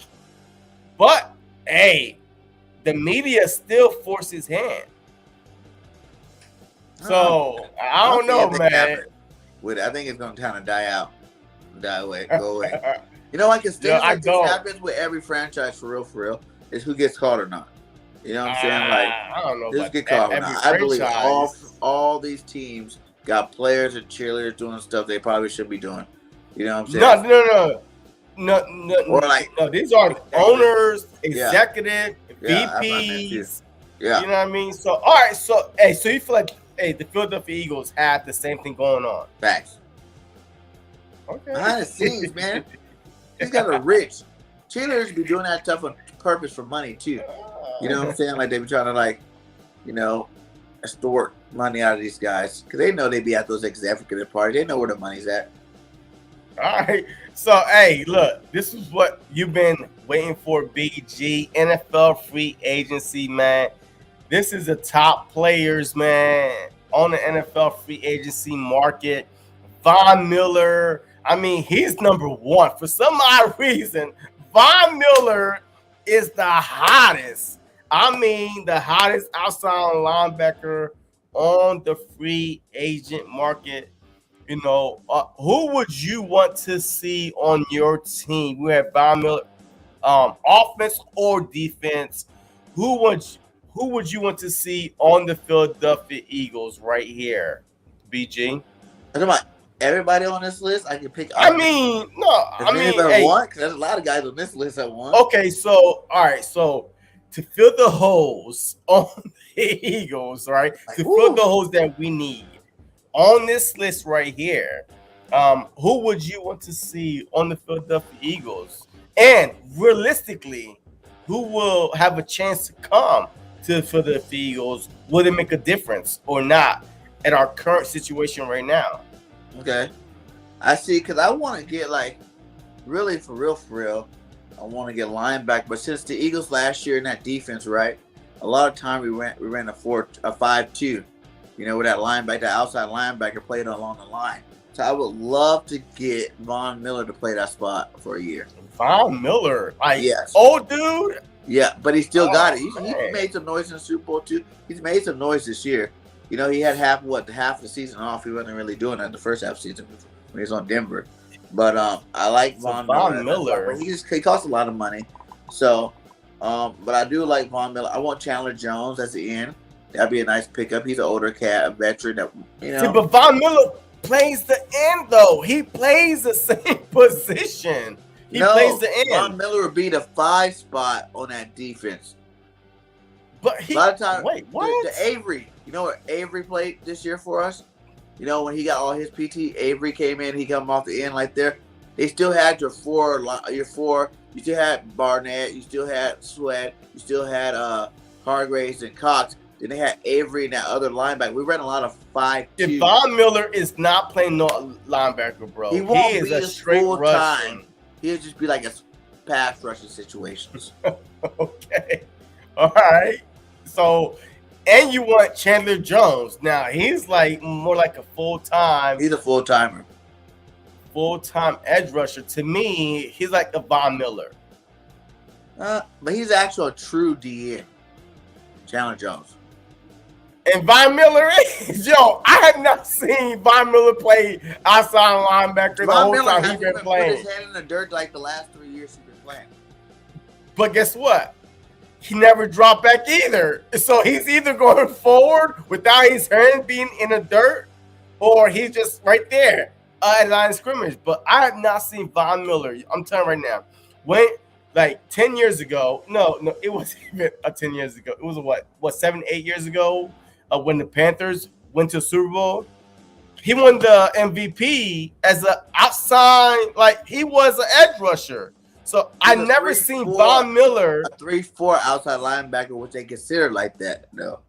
Yeah, but he was always rushing. If you ask what's good for our defensive scheme that we have on our team, that we played a lot of, we still got JG coming back. He played a lot of the 5-2, which is 4 defensive linemen plus that linebacker, that tweener guy coming off the end. What up, Dizzle? But see, I see look, JG as a Chris Long type of role, rotation type of role. Do you see him as every down starter though? Who? BG, Brendan Graham. Do you see him? He's rotating in. Our defense is still gonna have rotation. They always do. So all right, so who's your 2 defensive end on the Eagles next year? Yes, Sweat and Sweat who else? BG starting. So see, I see BG as more because he did get injured, you know, last year. So I see him as get more. The most out of BG because he's not going to be here very long. You know. Okay, so you know what? It's funny you should say that because would you not want to draft an edge rusher to replace who? Barnett, which replaced BG? No, I want linebackers, like middle linebackers, and you know, backers that can recover. Like I really would double dip at 15 and get Dean and Harris and bring him on our linebacker core. You know what I'm saying? If he was smart, he wanted to build a team for the future. That's 5 years of having solid to excellent linebacker play. That's what I would do. That's why I said I wouldn't even get none of these linebackers except for if you want to get a pass rushing linebacker like a Reddick or Von Miller, you know, or get a Chandler Jones, you know what I'm saying? Something like that where he's an end, but he gets after the passer. But in terms of solid linebacker play, that's what they're covering tight ends, slot receivers, stuff like that. You got to draft that. All right, so Ted Cruz was like, what do you think about the thing with Patrick Mahomes' brother and his fiance? You got to catch me up to speed, man. So because I don't know what he's talking about. Not his game no more. Is what? They can't come to his games no more to get their distraction. Wait, who said that? Patrick Mahomes said his wife and his brother can't come to Oh, his games no more. yeah. Yeah. Oh my God! Divorce papers are going in the mail right now. Divorce. Hey, coach, man. Yo, I do want to hear from you, man. Hey, because look, I'm curious, man. Hey, we're about to go into free agency, man. Like out of the top, 25 available free agency, I want to hear from both the Eagles side and the Houston side.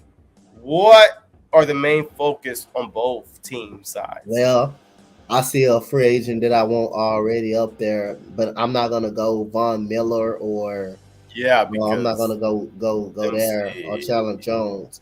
Chandler Jones asked for his money earlier, and I don't think the Eagles probably will pay that much right Exactly. there. So I'm gonna go off the radar.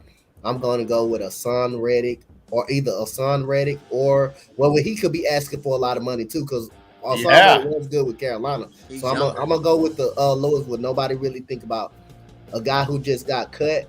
But I just think he wasn't. The Falcons weren't good at all. So I don't know if he wasn't happy with the Falcons. Dante Fowler Jr. You can That's get him good. on a kind of cheap little deal. Like I say, if you don't like him, you probably can just cut him, and you probably can get one in the draft. Though you probably can definitely get one in the draft. Behind the go behind Devontae Fowler Jr. in a draft at linebacker in the draft. I think if Nakobe Dean is there, you take him.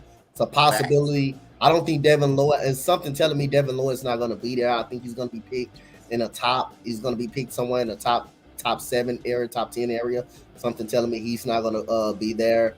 Or so the only legit person that probably be there is Nakobe Dean.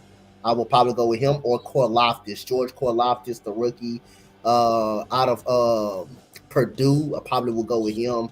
To be a stopgap around Devontae Fowler Jr. If he don't pan out, then you can throw him in, get him some burn. But you definitely need You definitely do need a linebacker and a defensive end. But now, as receiving on the offensive side for the Eagles, I would really like to go after Allen Robinson. I know most people want to go with Devontae Adams, but he wants $30 million, and he deserves his $30 million, but I don't think it should be with the Eagles, though.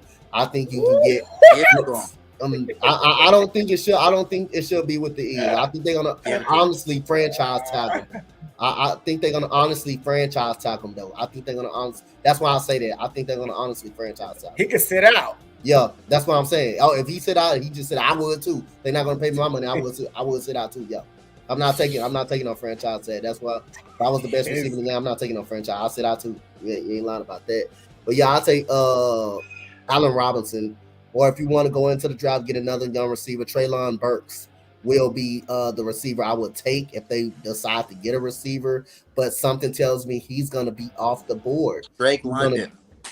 Drake London will still be out. He will still be out. Drake London will be an option more than Treylon Burks, because Treylon Burks might be off the board to Atlanta because they will need another receiver in the Calvin Ridley situation. So I would definitely, on the Texans side, to be honest, I'm going with Kyle Hamilton.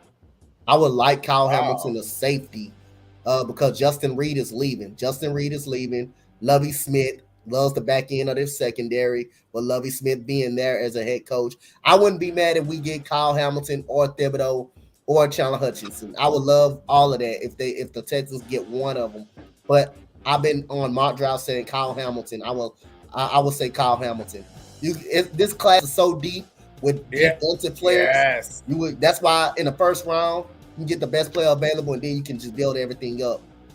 But I think everything gonna change after free agency. Like, I don't think we're gonna need to have the same needs. Yeah. Once free agency comes, like, I really want the Honey Badger as safety. I think that would be a big pickup. Whoa, what? You don't like Look, I don't want no old player, man. He's not that old.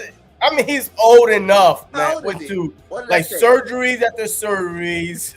Number one. We need a high level safety, man. Like, we need to stop with all these trying to hope that these young guys develop into something great You know what I'm saying? What other safeties out there that's better than Honey But that's Badger? our problem, though, man. Like, Go get a guy that is that's our legit problem. for sure. And Honey Badger's been playing at a high level. He played at a high level this year. You know what I'm saying? He's a legit safety. I would draft, man. Yo, I would honestly draft a safety, man. I know Who? Brisker name, but just hey, he's been thrown out there from Penn State. Smoke Monday. Brisker. Huh? Smoke Monday. Yeah, smoke. He's a So I mean, yo, He's a if beast. look, But we're gonna be missing 2 safeties. But we might not have both. no, we won't. But what you mean? Anthony Harris, you can resign him. Let can, but will McLeod we? go. Let McLeod walk. Wow. Sign Anthony Harris. Draft. You know, it depends. Because Or who get do you Honey want? Badger and Smoke Monday. All right, Those wait. are your All two right, so stud wait. safeties. All right, so it depends who you want in the draft, though. 15, 16, 19. Who you drafting 15? Who you drafting 16? And who you drafting 19? Like, Because like what that's I going want, to change or this is everything. Is this what I think the Eagles will do, or is this what I want? I mean, both. 'Cause what I want is I want Both. Just give me both. Just give me both. Kobe Dean, The Christian Dean, Harris, a linebacker. and then Drake London, Who? Christian Harris is who? Alabama linebacker. Okay, so you want 2 linebackers and 19 you want Either Drake London, or if Sauce somehow is still there. safety. Sauce is it Sauce Gardner? He's a Corner. Yeah. A If corner. he's still there, you gotta draft Sauce. I don't think he's gonna be there that high. I think he might even be earlier. So you would use all 3 of your draft picks in the first round. Facts. All 3 of them. All No three. matter all No 3 in the matter first what. round. You know why? Because the Eagles have never, I think it was like 1949, we ever had 3 first-round draft picks for one. And no team's ever had 3 first-round draft picks plus money.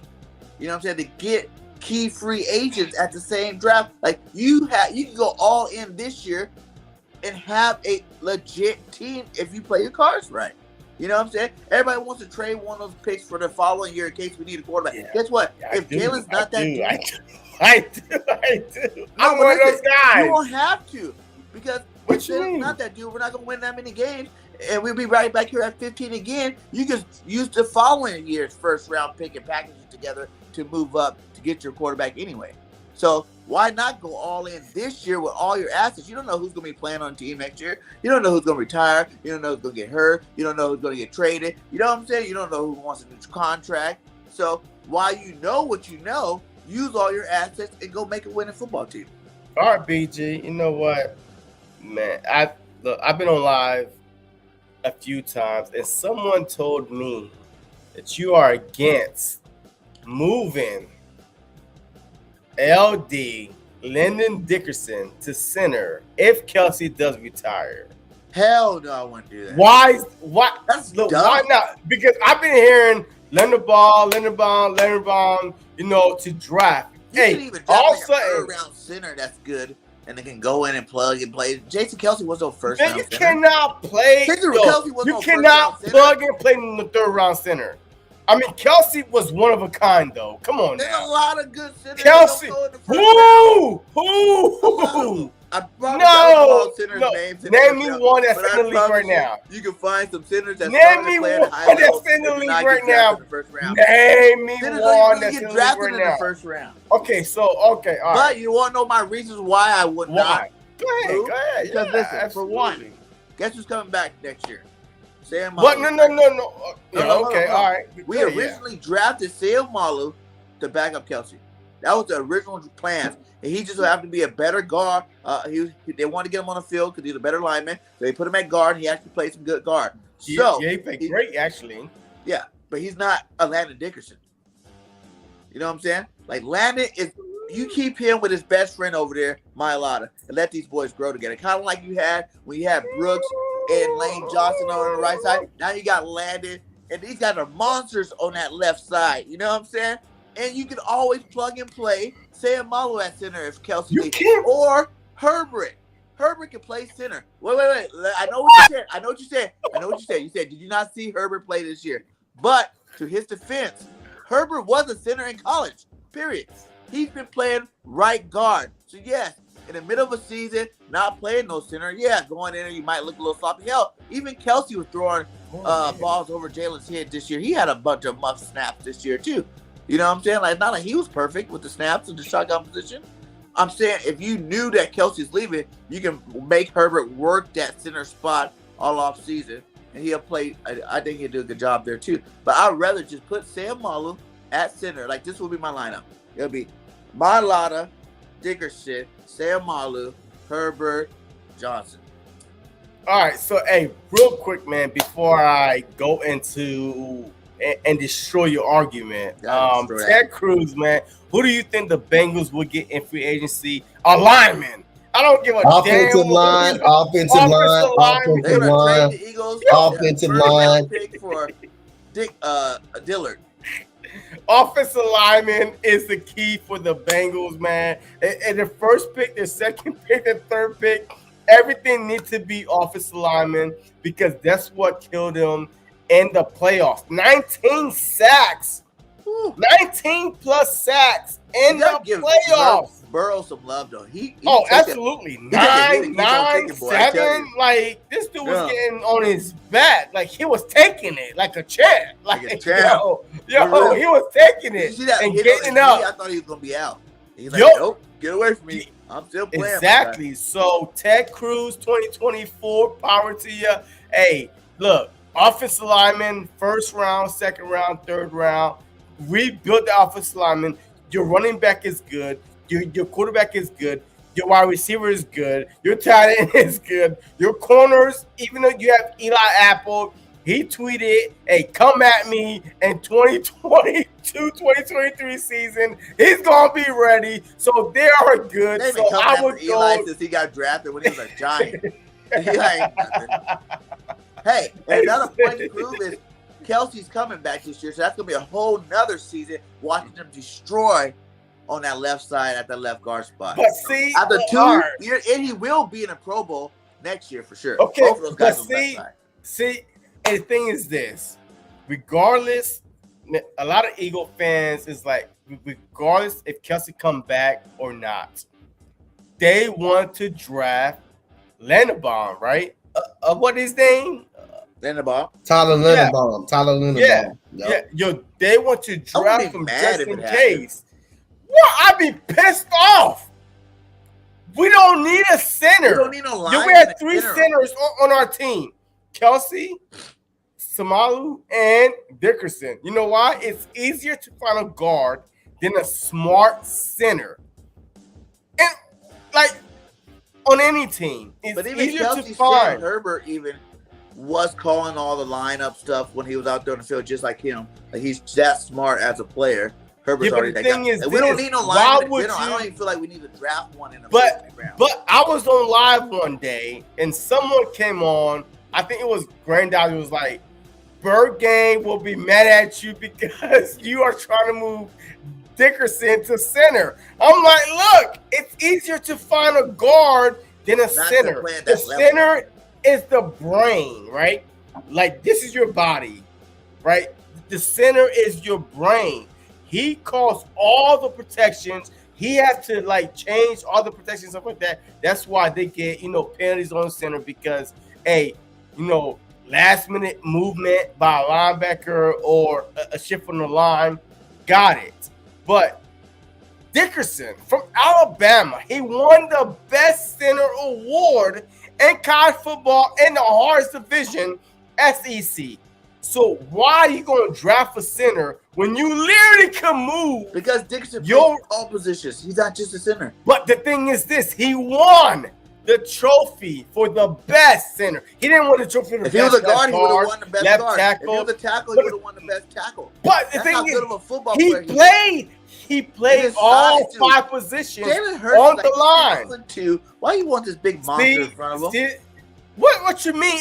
Ain't nobody coming through the middle. Why you want this big monster? No quarter. All right, Tom Brady weakness is what? What is Tom Brady weakness?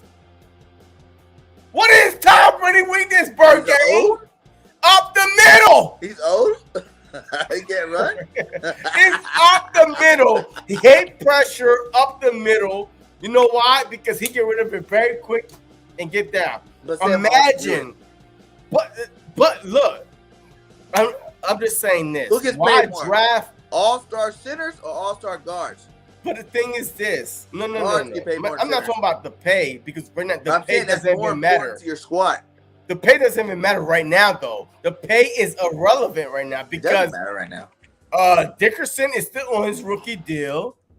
Samalu. So you is telling probably me still, you've seen those guys play this year? I And would their move bromance Dickerson to that they have center. over there together. They're all It doesn't playing each matter. other's pads, And you know why? And having each other's back, and they like brothers. And you know on the why? field. Like you would really want to break that up to make sense. Yes.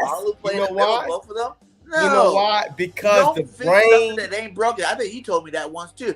Don't change something that ain't broken. And that's definitely not broken. That left side of the field is not broken. That's gonna be Pro Bowl. Yeah, but guess what? As long as they're Guess together. what? You don't fix something that's not broken, but you also not make the whole boat start leaking, right? But you won't. But you will. Paul's a good football But player. you will Yeah, I if think you he'll be a try great to. center. But he tore his ACL. Let's Season move him ending forward. injury. It doesn't matter. He might Guard's not even full be of luck. ready. He might not even be ready for the training camp, OTAs. Okay, you know? Opeta. Who else we got over there? Opeta my ass. We got Opeta a bunch of sucks. linemen over there. Opeta They all need played to at a high be level cut. this year. Which Yo, lineman didn't Opeta come in need and to play be at a high cut level this year? immediately. Opeta need to be cut right now, yesterday, tomorrow. I will cut Opeta and bring Jason Peters back. I mean, Hell, that's probably the best center you can get in free agency. but still, look, all right. Look, my whole thing was this, right? I'm sick and tired of Philly fans. Not moving them. Eagle fans was like, hey, the whole season was like, defense, defense, defense, defense. And as the season started being over with, it started hearing center, wide receiver, running back, lineman. What the hell are you talking about? The whole season we've been complaining about our linebackers, corners, DN. Why are it sudden that we change our mindset from the draft to A lot of center Eagle fans to listen wide the media. receiver?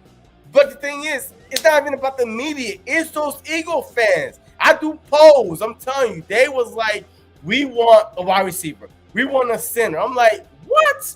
What are y'all talking I about? think we need two new wide receivers. But I understand. But is I'm not that using the first need round. right now on this Eagles team? What is the need? Straight up, what do we Linebackers need on number this one Eagles need. team? Okay, if you're going to Center, take all 3 first round picks, receiver, what are your two. 3 first round picks? You said linebacker, corner, right? Yeah. Okay, my picks are linebacker, defensive end. You get out that damn 3rd pick. You leave, you run fast, you run away from Too that much 3rd. talent. You know why? No. You know why? The first round of this draft is going to be so defense heavy that even in the 2nd round, you could get you a big body wide receiver if you strike out in the offseason and free agency. You could trade out the 1st round, your 3rd round pick, and get your 1st next year and get you probably a 2nd this year, a 1st next year, a 2nd this year, and you get your big body wide receiver in 2nd round because the whole 1st round out of 32 teams, I promise you, Bergame, and I want to bet you on this. Listen, if we only Wait. receiver, Bergame, wait a minute. Hey, I wanted to bet you on this. This is going to be such a defense-heavy team. I'm willing to put my money where my mouth is. 22 out of 30 teams will pick the defensive players. no, I'm not gonna make that bet. That's what's okay. sad. That's what's But that's sad. the thing. The players are way better than offensive That's what I'm. players this year. Okay, so why are you going But to like, I'm reach saying, a like, wide receiver-wise, receiver if when they're you're going to playing be a plenty in receiver, right? 2nd round? You're a receiver. If we just needed any receiver, I would say yes. You can go 2nd round. I'll go get Mechie out of Alabama. There's a lot of good receivers that are like fast, good receivers. But in terms of, there's really only 2 legit big body receivers that can come in and play, and that's Drake London and Burks. And both of those boys are going in the first round. So Who? Burks and Drake London. Those are only two big, legit receivers that are big, and that's what we need. We don't need any. We got speed all over the place. We need a big, physical possession receiver that can catch the ball. And I think that's where you go wrong at, and that's why I will have multiple draft analysts that actually go to a Senior Bowl on my channel to tell me, hey, look, don't worry about the first round. The first round, I promise you, this wide receiver that you're thinking about, the Ohio State guy, Olave. Olave. Yeah, Olave, he will be there in the second round. Better than Olave. I mean, and Messi's gonna be there. I'm saying those are good receivers, but those are receivers we already have on our team. We don't need those receivers no more. If you're gonna do that, you might as well not even draft the receiver because we got those guys on our team already. I mean, again, Coach. I'm dying to hear from you, Coach. Devontae Adams is a big physical receiver. I will go linebacker and defensive end, but we got some good defensive ends too. But there, you need someone to replace Derek Barnett. You need someone to replace Derek Barnett. Johnson and Jackson both if you had played Johnson, this you year. can still get another defensive end like George Karlaftis and Devin Lloyd. One of them is going to be that. Devin Lloyd and Kobe Dean. One of them is falling down. I think Christian Harris is going to go be more in the second round.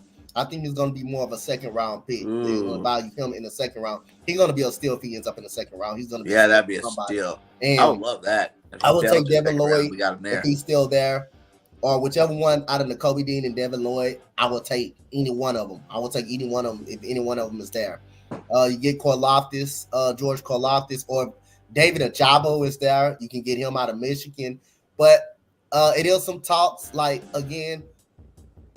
I heard this all day, and I'm agreeing with this segment right here. I'd rather have 2 second round picks, and trade a pick back. I'd rather have 2 seconds because again, this draft class is so deep. You can have some of them second round picks. They can easily go in the first. Some of them second round picks easily. First round pick. That's how the draft. So if we do trade back, I wouldn't be mad at it. I wouldn't be mad at it at all. Then Burger, you have to think about the money too now. The money too. 3 first round picks. It's not like we're picking in the top 10. That's like $9 million. What do you mean? $9 million you have to pay the first year for 3 guys, 15, 16. Okay, so all right, look. That ain't nothing. All right. Look, my problem is this. Do you want to keep Hurts or not? Because if you are sold, okay, because now if you have doubt on Jalen Hurts, why not trade that third pick to try to get a second or third this year and a first next year? Because next year you got 2 firsts. Like automatically you got 2 firsts, which you probably can move up. And you can get 2 seconds if you can get 2 second round picks if you trade back. You can get 2 second round picks. I mean, you can second round picks. You know what I mean? You still can get a gem. Listen, guys. You can get a gem. Yeah. But now you're going, once you get out of that first, you're going more like we can get it, but it cannot get it too. You know what I'm saying? Like if you stick the talent level on the defensive side of the ball, and I'm not even saying not to get a DN. You know what I'm saying? There's some good DNs, there's some good defensive linemen, linebackers, and corners in that first round. Lock up. I mean, like if you hit right on all 3 in this first, these are starters for the next 5 years that you don't have to worry about the position no more. Like, why not go ahead and secure that if you're really rebuilding the franchise? Why don't you go secure it, lock it in? But you might address it in free agency too, though. You might address that in free agency. That's why you're not in the safety. I see receiver might get rejected in free agency. Yeah, but like, I mean, I see safety. I'm hearing a lot of people saying they want Drake London and stuff like that, which I wouldn't mind. Either that's if you strike out in free agency. You may have to get a receiver if you strike out in free agency. If you strike out, yeah. Yeah, if you strike out in free agency, you may have to get one in a draft if you strike out in free agency on a receiver. But if you get a receiver like a Allen Robinson in a free agency or a Mike Williams, then you may not have to. You may can wait on a second round to get your receiver in the second round. In the second round. Both up that defense. So that's why it's important for the Eagles. It depends on what the Eagles do in free agency. If they strike out on a receiver, they're going to get one in the first round. I'm telling you, they're going to get Drake London or somebody or Traylon Burks in the first round if they strike out in free agency and not get a receiver. But if they don't, I can see them get one in the second round and just taking who the best two players available. Or if Karlaftis is on the board, I will take him as a defensive end.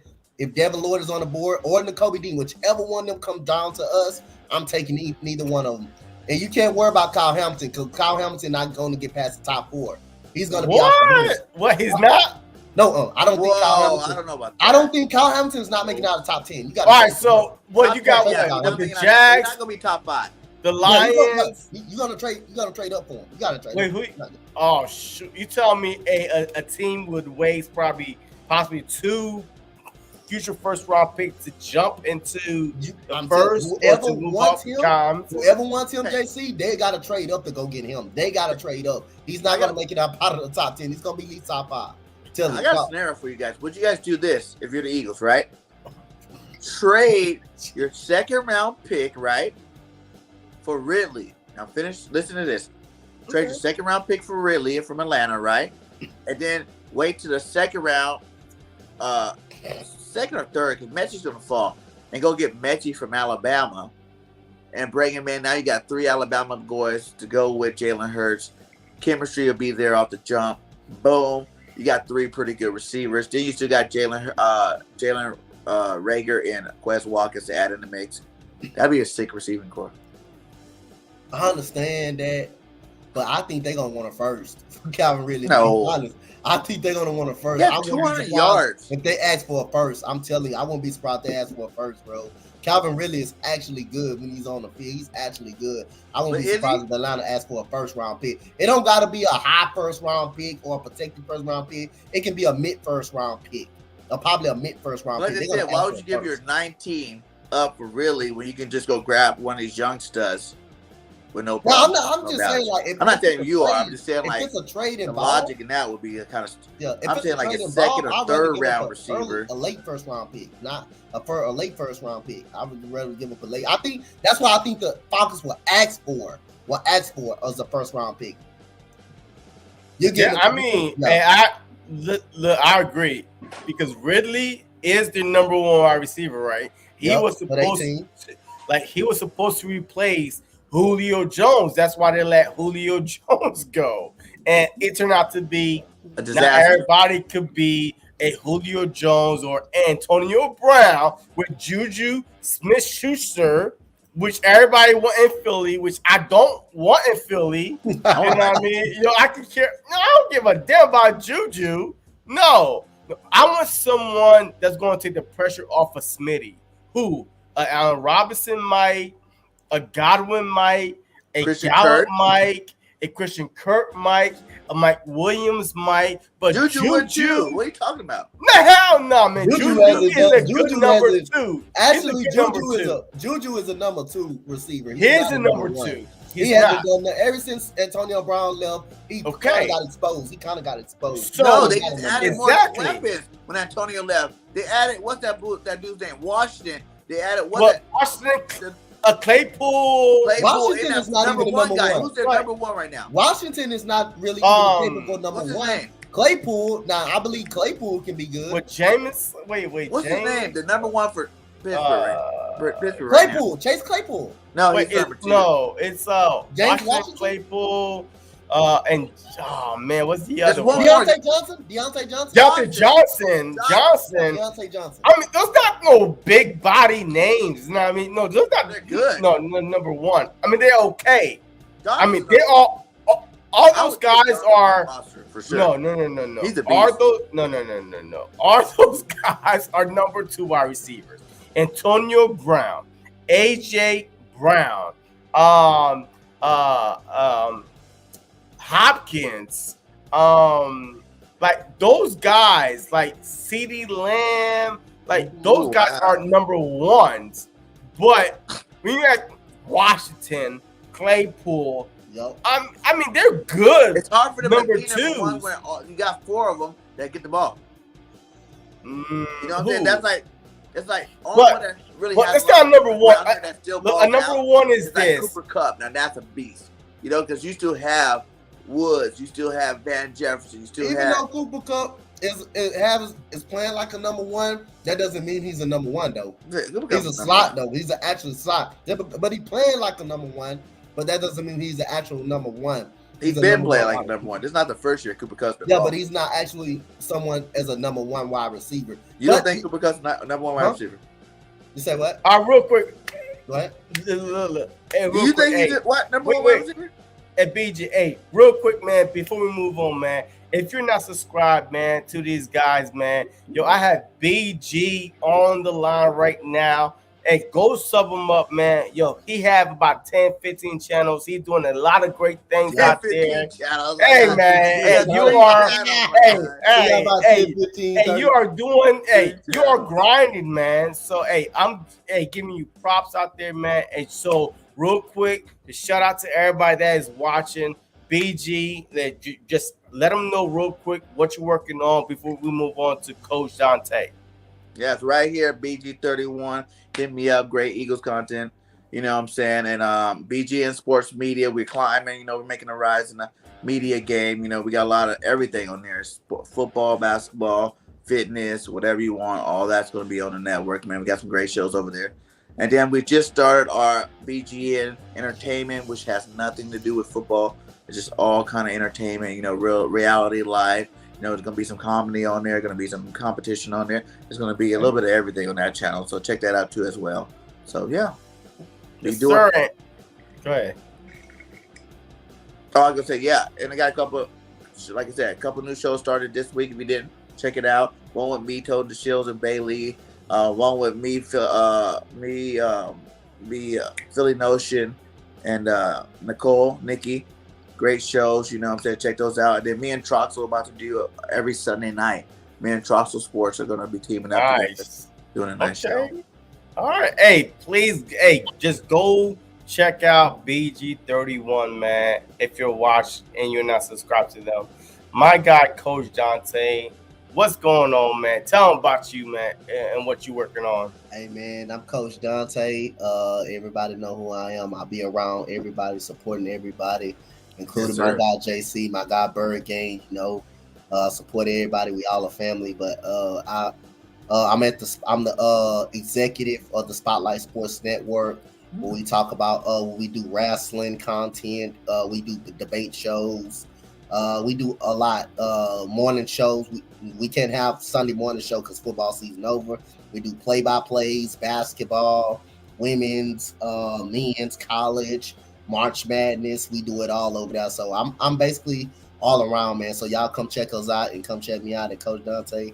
But mainly, you know, I work for the Spotlight Sports Network, and I went for 3 months being a part of the network and to an executive already at the network. Yes, so you know, this is my merch right here. So, you know, hey. Get you that Dante merch.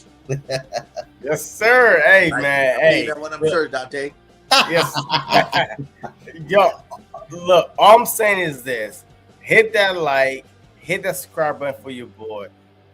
Look, that's all I got to say. If you're watching, obviously, I'm hoping that you're subscribed. If not, hit that subscribe button.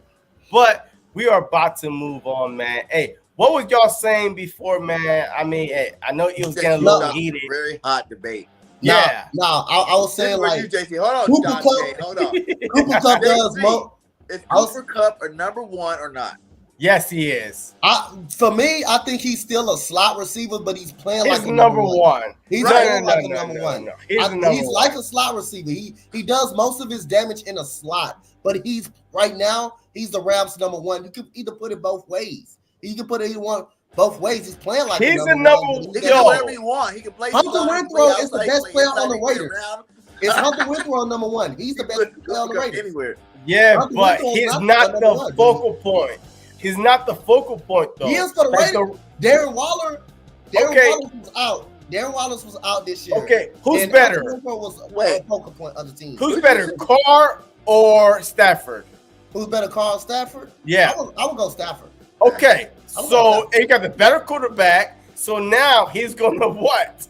Be able to – he's used to throwing the ball. Stafford is not used to a running game. He did not have a Barry Sanders back there. That he's a number one for the Rams, but basically he reminds me of being He's a number one on slot anybody's team. receiver.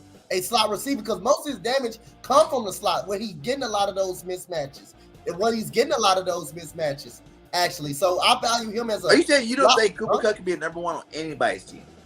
Do I think he can be a number one on anybody's team? Of course he can be a number one on anybody's team. Of course he can be a number one. But he just remind me of a slot receiver that get a lot of mismatch. But right now, he groomed himself to prove that he's a number one guy. And you know, I gotta give it to him. But he remind me of a slot type receiver. But like I say, man, he is a number one for the Rams. I'm not taking no quarterback, truly. Wait, hey, truly was like, hey, these are the players I had the Eagles getting at 15. Quarterback Malik Willis. What's up with this guy, man? No. What is going on with? Look, I've been hearing his name over and over, and the combines didn't even start yet, guys. Combines did not even start yet, and I'm hearing this dude is jumping off the charts.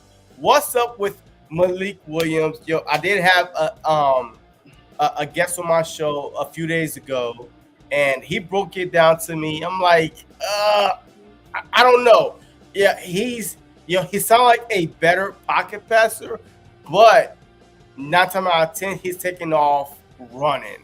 So, if y'all know more about this guy, quarterback Malik Willis, hey, just let me know, man. Because right now, I'm not feeling him at all. I'm gonna tell you this: Kenny Pickett will be the first quarterback taken off the board. He's gonna be the first one to start as a quarterback in this draft. But Malik Willis has a higher ceiling. He has a higher ceiling. Does he? Coming, yeah, he has a higher ceiling. That doesn't mean he's going to be a starter coming out of the gate. I don't think. But why is that though? And why his ceiling is higher because than? He has elite playmaking ability.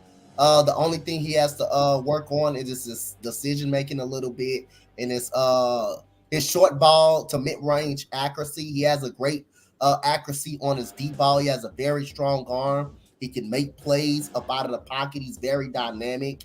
And that guy in the combine, he's going to run at least a 4.4 to a 4.3.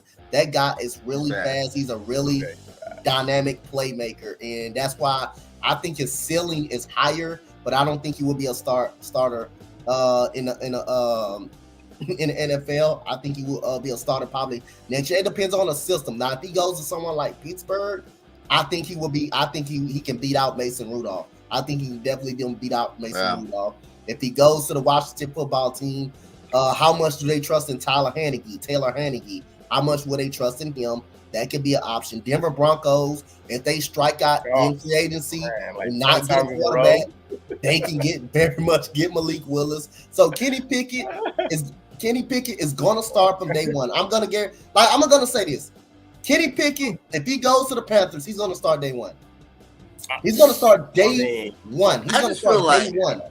I just feel like even like with that guy Willis, it's like playing for a school like that. You don't get over the hype because the number 2 guy put up against playing with a school like that. Like you seen this year, a lot of these players you thought were going to do good this year. They didn't do nothing this year. You know what I'm saying? Like they weren't the guy. The only one that was really, really good was Matt Jones out of the rookie class this year, and he played for Alabama. So even your guy, what's that dude name that plays in Chicago again? Justin Fields. Everybody said he was going to be that dude this year. He was garbage. You know? So the Davis Mills from the Texans was the second best rookie in the league this year. Second best rookie quarterback in the draft in the league this year. That's how bad. Who Davis Mills from the Texans. Davis Mills. Go look at the stats. Yeah.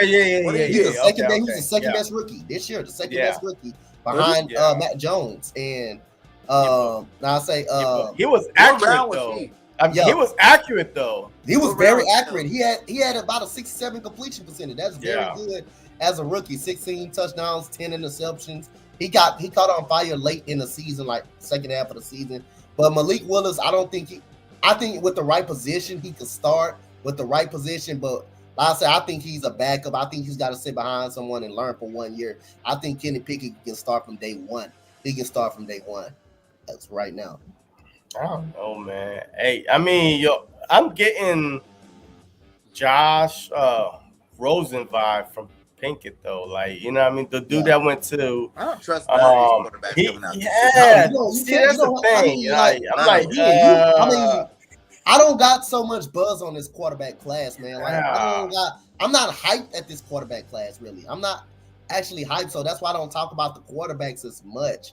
When they ask me a question about the quarterbacks, I'll just say, I just bring up Kenny Pickett and stuff like that. I just give my original thoughts on it, what I think could go right for them. But I just talk about defense and the receivers. I don't really talk about the quarterback situation that much. I don't think too many teams are going to rush up and get a quarterback like that. I don't think too many teams. I think the hype that all the GMs make in the offseason, all the quarterback talk that you're going to hear in the offseason, it really depends who goes where in free agency too. You still got Jimmy G out there. Who's ready to win now? Yeah. Who's ready to win right now? Yeah.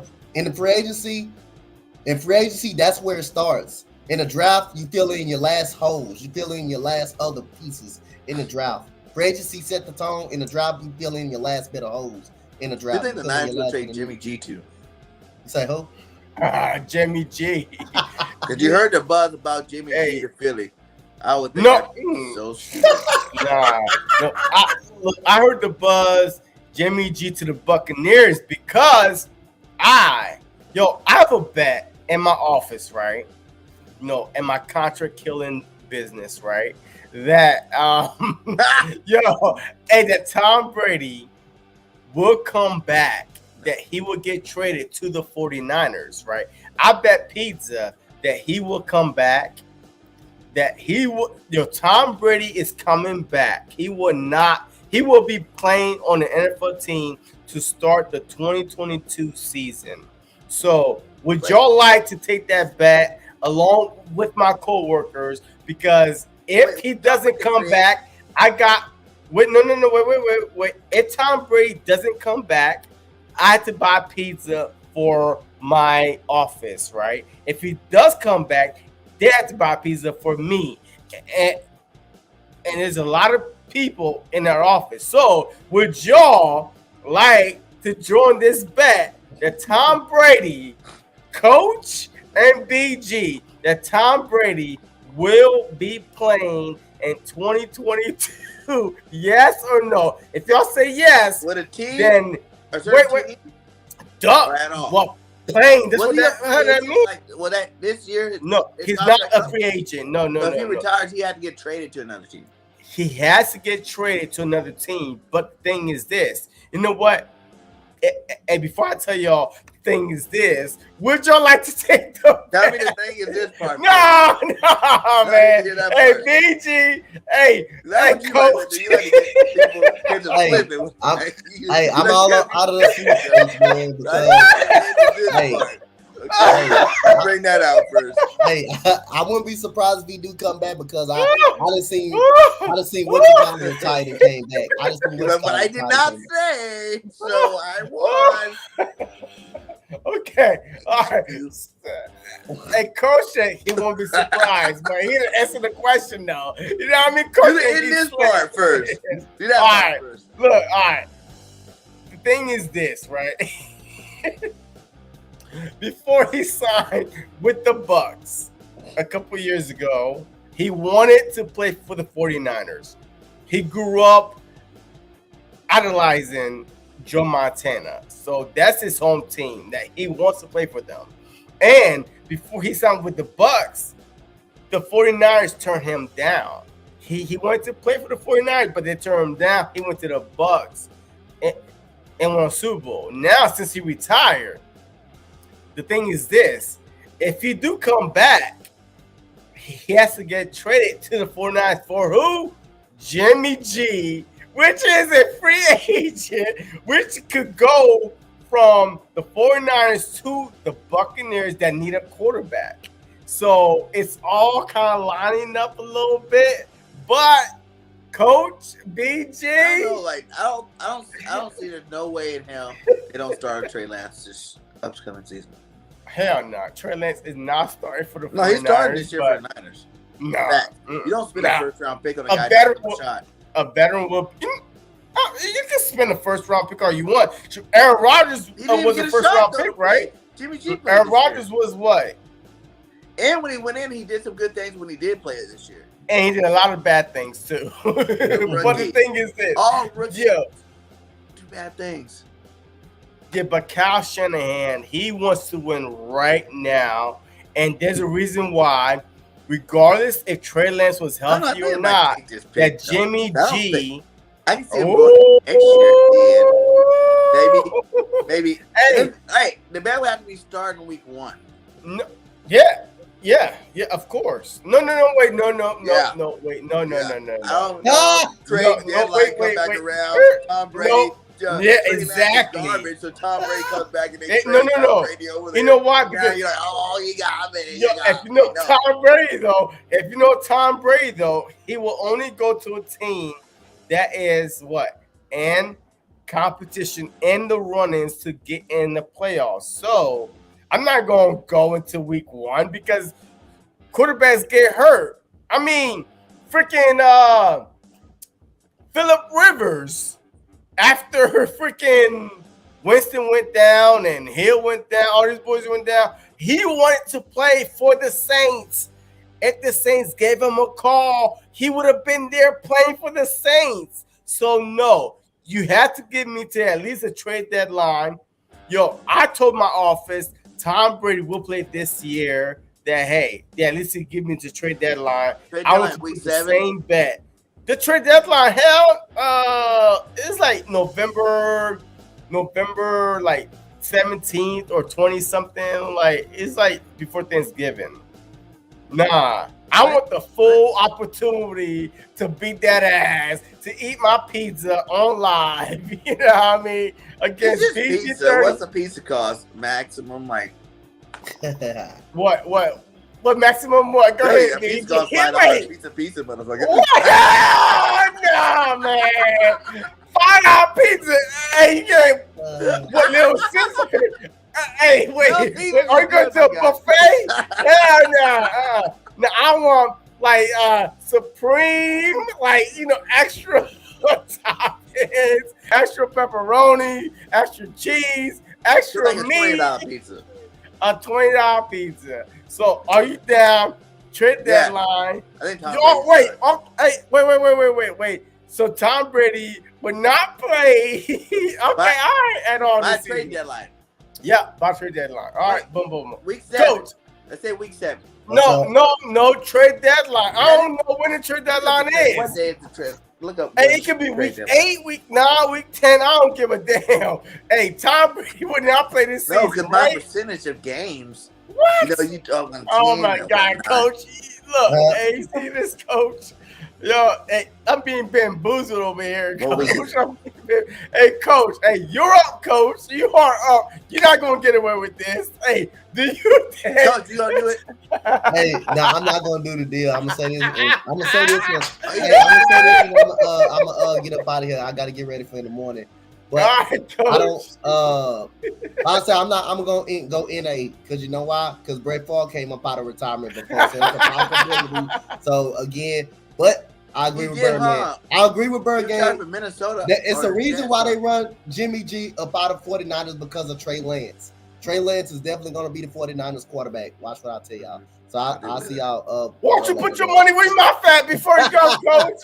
Put your money where my fat, man. Hey, get him, Bird Gay. I'm going to get him. All right, Coach, man. And then, my God, appreciate you. Yo, BG, man. Yo, I'm tired of us betting, man. And then I come on top. I got really. If we ever what? A couple times I should have won. Almost doesn't count, man. I know it doesn't. Yeah. And that's why I just pay my bets and keep moving. Almost doesn't count. But look, man. Hey, look. Wait, we bet it, right? We did. We shook on it. Yo, I could reverse. Oh shoot! Hey, your wife was like, "No, please don't do it." Yo, she said, I hear. No, the trading deadline is what for an NFL. Let me see. Nah, the trade deadline right should be. Nah, man. I mean, I'm gonna lie, man. I'm over here trying to do my thing, man. You know. So, but let me see.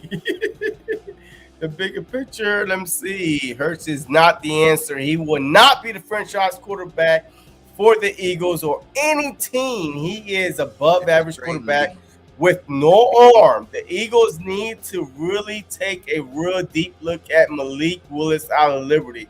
Why is everybody love Malik Willis? We will see. What's good, Richie? No brunt. Demon was like, comfort truly. Willis ain't the answer either. I agree. I agree 100%. Go ahead, BG. No one can say Jalen is not the answer either. He's 23 years old, 1 year starting. You cannot say whether he's going to be good or bad yet. Facts. Now, this year, if he goes to do the same crap we've seen this last year, then you can say, okay, now you can make your assessment. But after 1 year being that young, no one. And he still was alternate Pro Bowler. He still was Toyota Player of the Year. He still had the same passing yards as Russell Wilson. Okay? Russell Wilson had 3,100 passing yards. Jalen Hurts had 3,100 yard passing yards. You know what I'm saying? Plus, he had 800 yards rushing. How many games did Russell Wilson miss? He missed 3. He missed about 4. Like 3 or 4. Jalen missed games too. He missed like 2. Yeah, he missed about 2. And he played the whole end of the season with a bum ankle. I mean, yeah. Look, I agree with you. Yo, I think that the fans are so like that. Oh my God, we need a quarterback.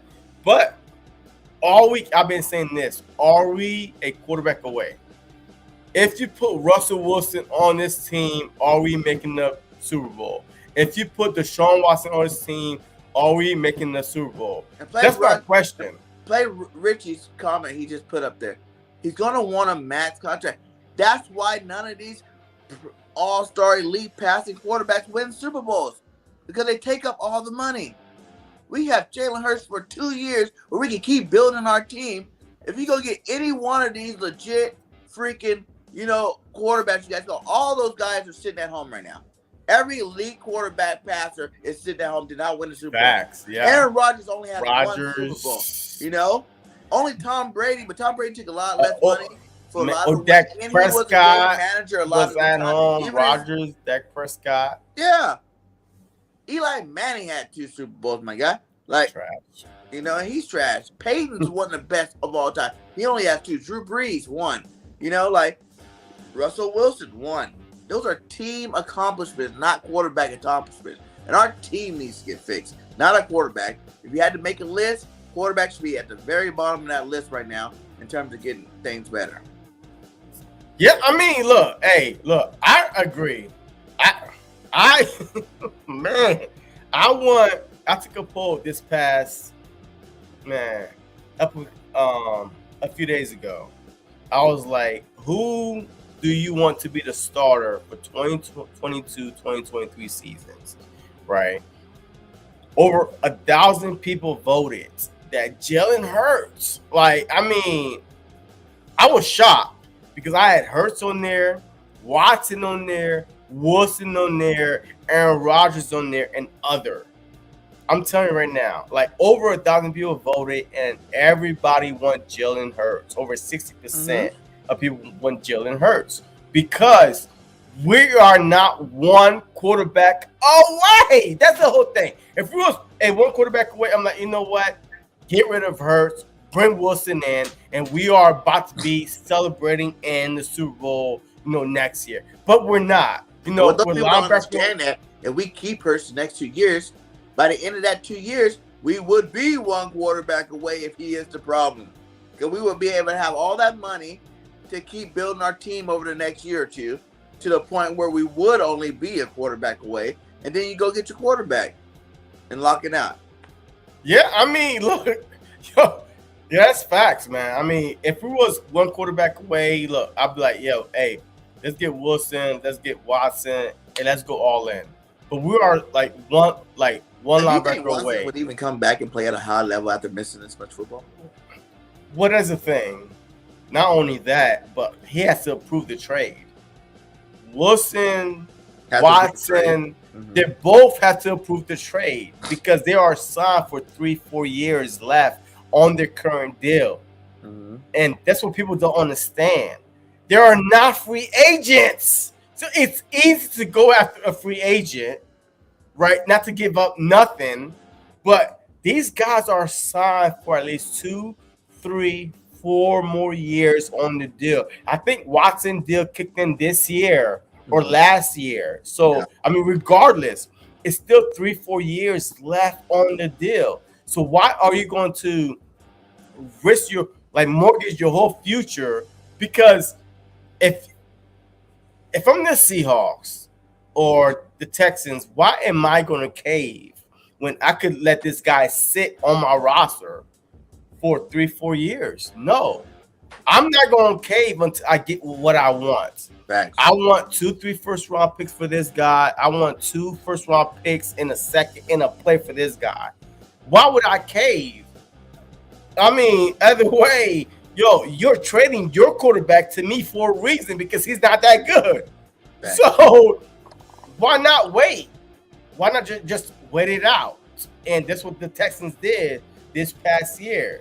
They waited out. I mean, they actually benched Watson for a whole year, and he got paid the whole year. He was sitting there getting paid.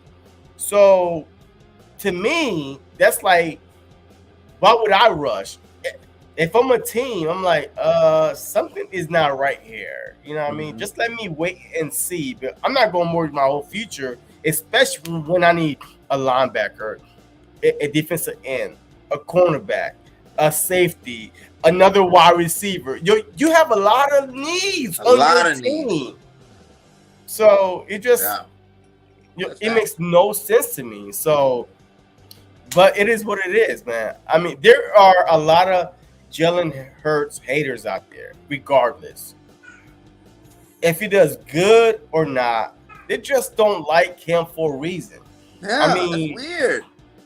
It is because, weird. Like, no matter what, like I said before, like when you really can't name no quarterback that actually, that was really that much better than him his first 19 games. You know what I'm saying? That's part of it, the whole battle. Remember back in the day when we had Jim Johnson? We used to destroy first year and second year quarterbacks because they're not trained, they're not experienced enough to beat them. Like you're going against these guys get paid millions of dollars to stop you. The veteran quarterbacks struggle against defensive coordinator. What makes you think first year players, second year players not going to struggle? Every now and then you get a guy that comes out of the bloom that actually does it, but that's like 1 out of every 30 quarterbacks. 1 out of every 40 quarterbacks that do that. That's not a normal thing. And he's definitely on the right track already. Like, he's done everything. He proved to me. That's why everybody said he's proven, he's done enough to say he deserves another year. And he's saying that because you've seen some stuff that was good on tape. Yeah, see, look, I mean, hey, Convert was like, Malik Willis is better than Hurts, and he's still in college. That's a lie. He wasn't no Heisman race. Liberty, the Statue of Liberty he played for. Where's that even at? I mean, I don't know. Like the East Coast, West Coast. Man, I don't know. Nah, man, it's like a D12 or something like that. Yeah, what the heck? I don't even know. Because I guarantee you right now, Jalen Hurts coming out of college, Heisman runner-up, Convert. Matter of fact, Convert, come on this freaking chat, Convert. Heisman runner-up, Jalen Hurts coming out of college, Heisman runner-up is less than Malik Willis out of Liberty.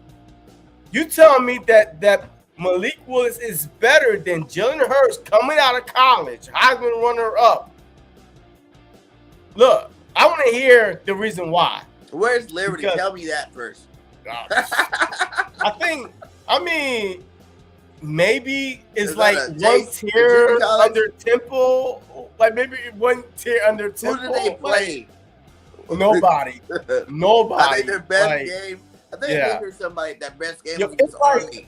North Dakota State, man. Yeah, North Dakota State. Your Carson Wentz coming out of North Dakota State. Yeah, every now and then, Trey Lance came out of North Dakota. Carson Wentz. Where you're at? Who, Liberty? It's in Virginia, he said. Man, I don't know where the hell Liberty at, man. I'm like 20,000 questions behind, man. So, but hey, I'm just curious, man. He was like a third rounder.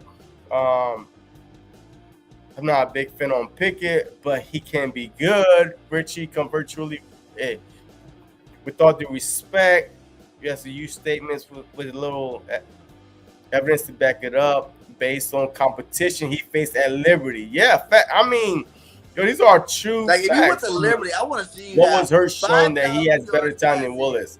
over 1,000 Oh, yards man. passing. Like Yeah. Jalen Hurts went to a legit power rank SEC, school, you had know, 4,000 yards passing, your 50 Big something 12 touchdowns. Heisman runner-up. Yeah, Heisman runner-up. Like, Come on, man. dude's You not a can't bum. beat that, But man. basically, that's what You I can't beat really that. hate about the fans. They try to make it seem like he's a bum. Like everybody knows, you don't become a Pro Bowl alternate.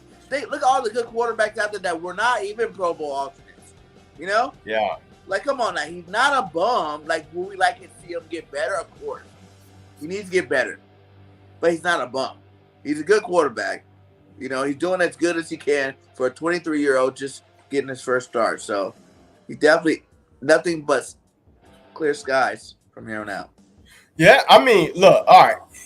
So, your BG, hey, let me ask you a question. Would you be scared of the Giants or the Washington football team, aka the Commandos? Commandos. I don't know. Yo, if they get Russell Wilson, would that, like, where would the Eagles be ranked if the Washington football team, well, should the Commanders or the Giants get Russell Wilson, where would the Eagles be ranked in the division? Number one, if we do what we need to do this offseason and get the pieces that we need. I really feel like if Howie, it's like, for me, he can't even mess this up. You know, you got money, so you can go get pretty much whatever player you really want to add to this team in free agency. And then, not only will you do that in free agency, because there's 2 free agent periods. You do it in the first free agent period, then you go to the draft, use all 3 of your first round picks. We got 6 picks in the top 60 picks. I mean, out of top 60 players, we got 6 picks. So if you can't nail all 6 of those down, you know what I'm saying, plus free agency, plus the after draft free agency, we should be locked, set, and ready to roll like Super Bowl. So you're not worrying about, I mean, to me, honest truth, if Wilson goes to the Giants with that wide receiver core that they have in Ingram and Tony and should they do the spin Holiday? About going to the Commanders and the Giants. What? Because they actually got a defense. Yeah, but we know that offense could put up some points too now. Defense wins championships. I hear you now, but the Commanders only have Scary Terry. Who else they have? Samuels. He barely played. And what's that dude that was that receiver? See, exactly. You But he can't played remember for Samuels. With Samuel, it was Scary Terry and that dude. That other dude. That dude, he did not make an impact, so I can't remember him. So he's not good enough. So, like I said, yo, the only way I would who's on fear the Giants the that's Giants. really legit? Like, who are you worried about? Gallaudet. What you sucks. mean? Who? Gallaudet or whatever his name is. Gallaudet He's trash. is still a threat. Sterling He's trash. Shepard. He's not a. Sterling Scary is still Terry a than Gallaudet. threat. I mean, him. Who else? Shoot. Both those teams are garbage. I'm not worried about you. No, I mean, but look, they get a quarterback. They get. I'm not gonna lie, you know, man. They get whatever they want.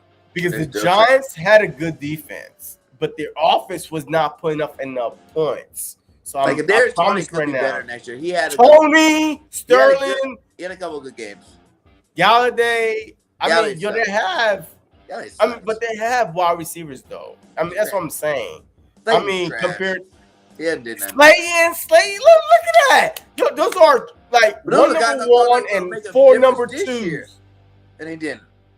Yeah, but because they did not have a number 1, and their quarterback was trash, and Jones. So imagine they have a quarterback with the wide receiver core they have, with Ingram, with Barkley in the backfield, with an improved defense. The Giants will be a way better team than we give them credit for.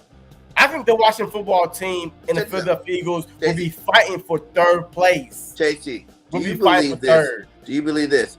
If say this, we get our safeties locked down, we get another cornerback, we get like 1 or 2 good receivers, We draft linebackers like we're supposed to. Like everybody don't think we're going to happen, but we draft some stud linebackers, right? You seen the difference Michael Parsons did for that Dallas defense. One player.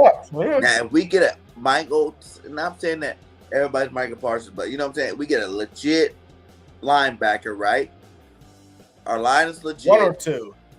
Two. We probably can get one in the second round. That's good too. What's that Penn State linebacker name? Because he probably going second or third round. Yeah, probably. You know what I'm saying? So say you get Dean Lloyd or Christian Harris, and then you go grab that guy in the third round too. So now you got two legit linebackers. I really think a linebacker. We need three of them, really, for real. Like I'm not even a TJ Everett fan. He's a good guy. He could be a good rotational back. All that sounds great, but what scheme are we running? I don't know. What scheme though? What scheme? I think I've been telling people this too about the scheme thing. About the scheme thing. Our scheme is not that bad of a scheme. Like it needs to be a lot more aggressive. I'm not gonna say that, but in terms of JG plays it because he used to like the same scheme that he plays was the same scheme Minnesota whenever the number one defense played.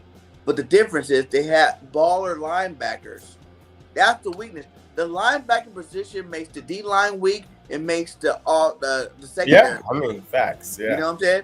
They make both up and down, the secondary and the D line weaker, and that's why we didn't get as many sacks. Because guess what? When your pass rush is coming, your linebackers suck. They just dump it off real fast to them. You know what I'm saying? Remember that game against Tampa Bay? He just dumped it off to Fournette over and over and over again. It just abused our linebacker. Our linebackers suck. Like Edwards was our best linebacker on the Eagles. But you put Edwards against all the other starting linebackers, he's pretty freaking low on that list. Yeah, I mean, yeah. Look, and I agree with you, man. Like everybody we played, their linebackers was way better than ours. I mean, I was like, just like, why can our linebackers do that? Why can our linebackers do that? Why can our linebackers tackle? Why can our linebackers trip somebody? Or rip a face mask or something. Just let me know that you're there, linebacker. But hey, look, it is what it is. I mean, you looked at it. You still had Josh Sweat, who was a Pro Bowler. But BG loss was a big loss, man. Sacks. You still had Hargraves in the middle, 7.5 sacks. You still had Slay on the outside with interceptions and picks. See, the BG loss, man, was a big loss. A huge loss because that took away our physicality on the defensive line and able to stop the run. Even though we got better against bad teams, that's what I keep saying. Wait. We got bad at the Detroit game, right? Bad teams. Bad teams. Denver wasn't a bad rush team. Bad running team. And even when we went against Dallas, a bad what? They didn't against Dallas win. No one, that last 7 games, no one ran over 100 on us. Yes, they did. Who? Yes, they did. Who? I believe the Washington football team, the last game, they ran for over 100. I don't think anybody went over 100 on us. But once we stopped, look, a lot of those teams had bad quarterbacks. Or backup quarterbacks, though. You know what I mean? So that's what that makes it even more. Like, I keep to see more running on us. Yeah. But I mean, we saw and even the good teams couldn't run against us. We didn't beat no good teams. But that's we played the thing. But we didn't beat. They didn't run on us. But the thing is this, though. BG. Yo, man. Hey, you my guy, man. And my guy through and through, man. But man. We have to realize when the Eagles play good teams, they lose. I don't care how close it is. I don't care about the stats. Carolina, we don't beat good teams. Was a good team when we played them. Facts. That's true. But who was their quarterback? Who was their quarterback, though? Who? See, the thing is, all right, so now, you know what? Saying good teams have to have a good quarterback? Well, forget about the teams. What good quarterback did we beat this year? Oh, it's not. But that doesn't mean nothing. It absolutely does. It means something. What you mean? Good teams No. Okay, but look, you know why? Because you know why? Because a good quarterback will make average, right? He would. But He a had good thrown 4,000 quarterback. yards, but he was a 4-game winning quarterback. No, wait, no. Look, I'm Yeah. just saying that we took advantage of bad quarterback play. That we did not. Every good quarterback we faced, we lost or got blown out. Every good quarterback. Name me one. Out of our 10 wins or 9 wins, 9 wins. name me one good quarterback we beat. I Matt Bryant. Help! And that's your best guess, and we're done. We're screwed. Wait, let me think about this real fast. There's none. There's You none. swept Washington. Trash quarterback. You beat the Jets. Trash quarterback. Zach Wilson. Matter of fact, we would have lost that game if they had a decent quarterback. Because we could not stop them the first But we half. couldn't stop no quarterback regardless. That's what I'm saying. So how the hell could you say, hey, if we can't stop no quarterback regardless, and we played a lot of bad ones, but we still couldn't stop them. But the thing is, they were so bad that we had time to recover and beat them in the second half. We should have won at least barely right 6 about- games. 6 games, BG. We should have lost to the Jets. If they had a good quarterback, the back and forth shootout, our He did defense good that could not first half. stop. They both was on the same scale, and he was the worst quarterback in the league when we played Zach Wilson. He was on a 6-game losing streak, a 4-game losing streak, having thrown for 3 touchdowns. And look, in the whole game. Having thrown for 3 touchdowns in the whole Who did game. we He beat threw now? Who's 3 different touchdowns in the quarterback? first half. Who's different quarterback? Teddy Bridgewater. Teddy. He beat the Cowboys, Yeah. which we knew. But the Cowboys, come on, man. And the Cowboys are the Cowboys. Yeah, we didn't beat no good quarterback. No good quarterback. No decent quarterback. Yo, like Hey, who's the Panthers quarterback when we beat him? Darnold. Like, he wasn't decent. Yo, he was like, his defense was the reason why, because the Panthers was ranked number 1 in rushing defense. The Giants. Yo, the Giants was Washington trash, twice. and we lost to them once. Atlanta. Exactly. Go ahead. Cardinals. Wait, Cardinals? Cardinals? Denver Broncos. Detroit Lions. Yeah. Oh, golf. Golf is trash. He's Next. the #1 draft pick. Oh my God. Yeah. hey, look.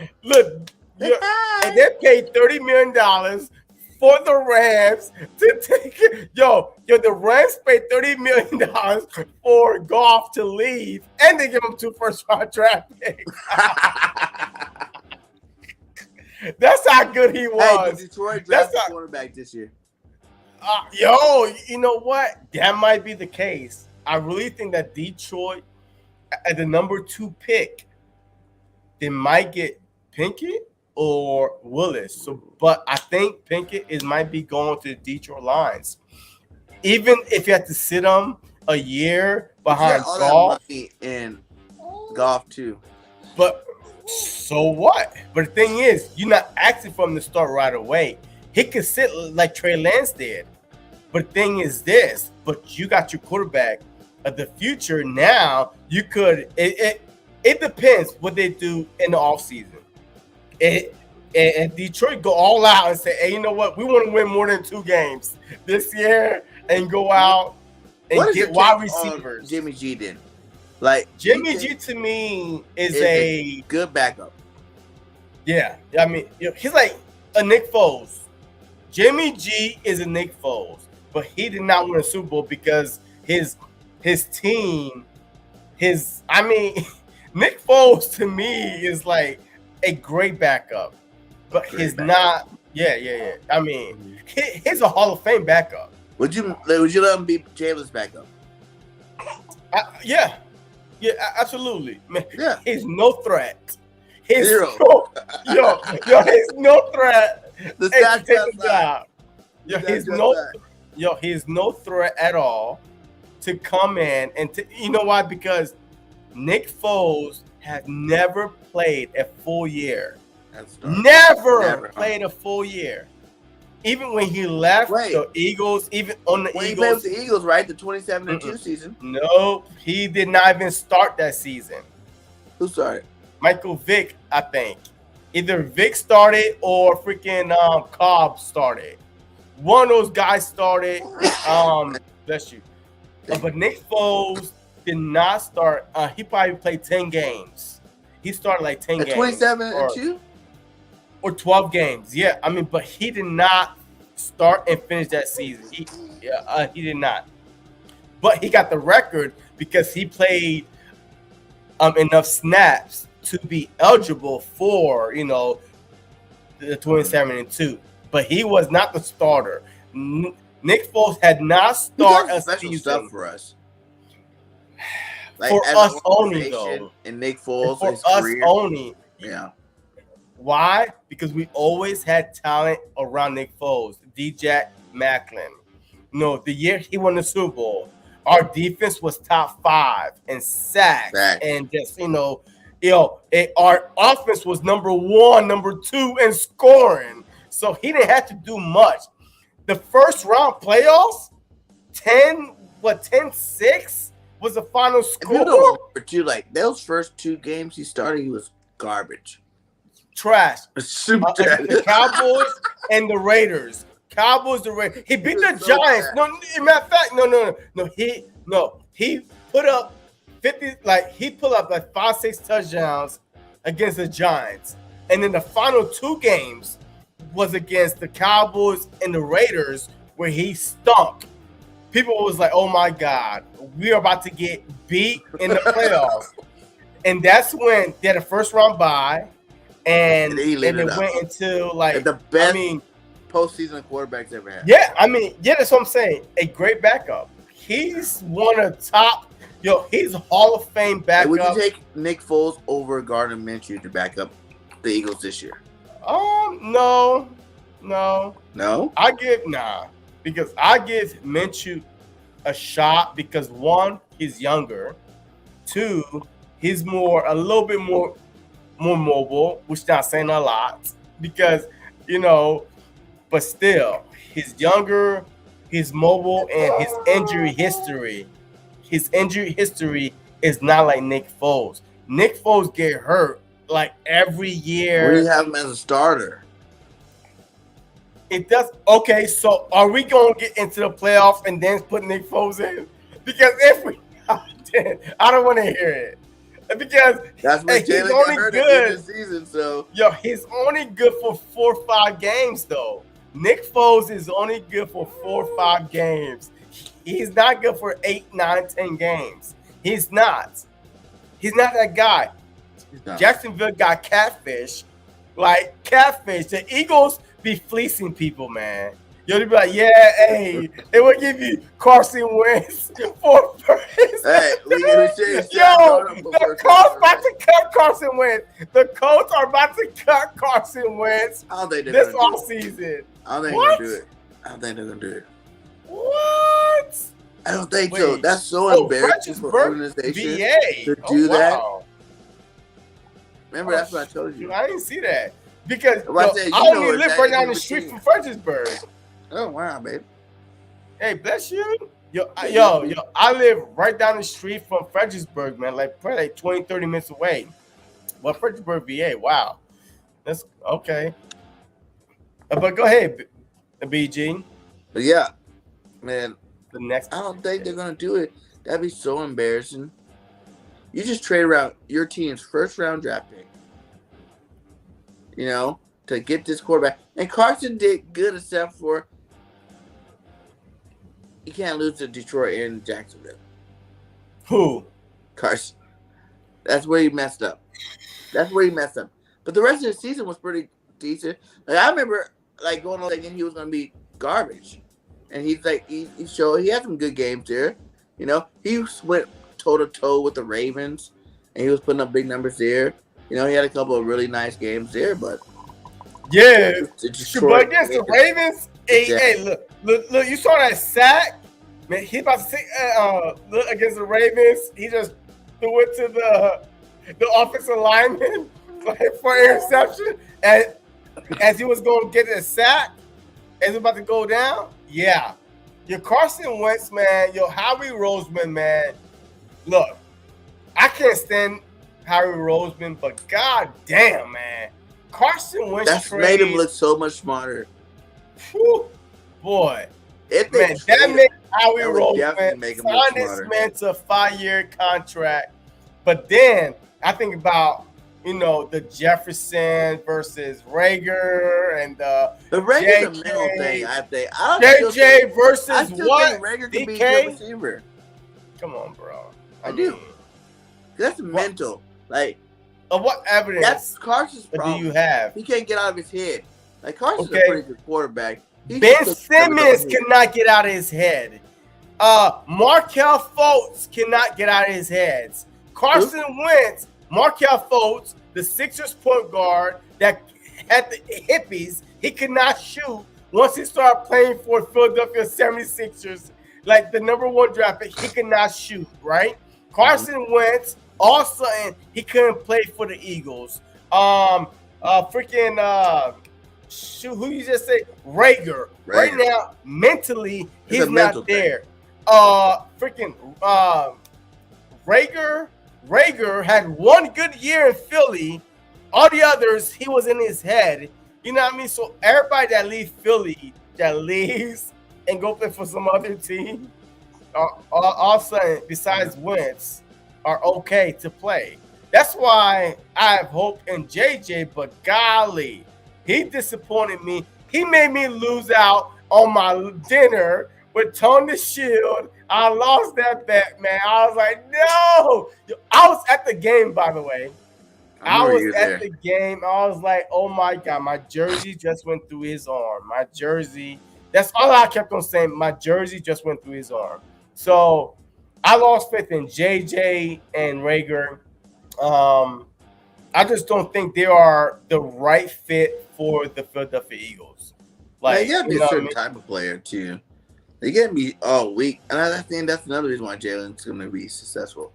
He doesn't want to listen to the noise. You know what I'm saying? Like, whatever. I had a bad game. That is what it is. Oh man, look at who it is, James. Your boy James. Oh man, at 12:36, about 14 minutes ago, Jenks. What is going on, Jenks? I'm still waiting for my Brian Dawkins jersey, Jenks. I've been looking for you, Jenks. I've been looking for you, man. But welcome to the stream, Jenks. But let's read these comments, man. Richie was like, hell, Jeffrey Lurie wanted to be the owner of the Patriots. And in his mind, he settled for the Philadelphia Eagles. Okay, I haven't heard that before. Convert truly, man. I'm getting tired over here. I'm going to hop off the night. Have a good night, y'all. Appreciate you, man. Yo, I'm a little bit behind. Jenks is laughing. There we go. Nick Foles is a quarterback coach more than a quarterback now. Praise Foles. Amen. I hear you. It's February 19th. Watson legal deposition is coming up soon. Yes, I know. And sorry, Liberty is in Lanesburg, VA, not Fredericksburg, Virginia. Okay, look. Facts. I hear you, man. But when all said and done, I really feel like the Philadelphia Eagles are in a great spot right now. 3 first-round pick, unheard of. Like, I've been an NFL fan for so long. I've never seen a team that is it's not like self-destructed, like, decades of like losing. The Eagles have made the playoffs. What? Let me see. 4 out of 6 years, they made the playoffs. And some way, somehow, they have 3 first-round picks. And the only reason why that we are questioning these picks is because of the weasel named Howie Roseman. That's it. If we had any other been GM, doing great, better lately. But the thing is this, you gotta realize too, how he's been how many other teams could say that their GM's been a GM of the year? Not very many. But I hear you. But at the same time, he's a weasel, but that's part of his job to be a weasel. But it's more beneficial for our team. Okay, but how many GM would blow Rager for Jefferson and then DK for take a Whiteside? Hell no. What picks? I don't think so. What picks were they? Well, So James what you Trevor mean? was like pick First 19. round pick. But pick 19, does that mean 18 other teams did the But same I thing? mean, okay, but no, I mean, 18 other teams didn't need a wide receiver.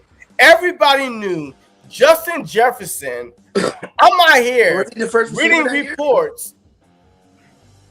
I don't think so. Exactly. So, But he probably was a second, though. He probably was a second.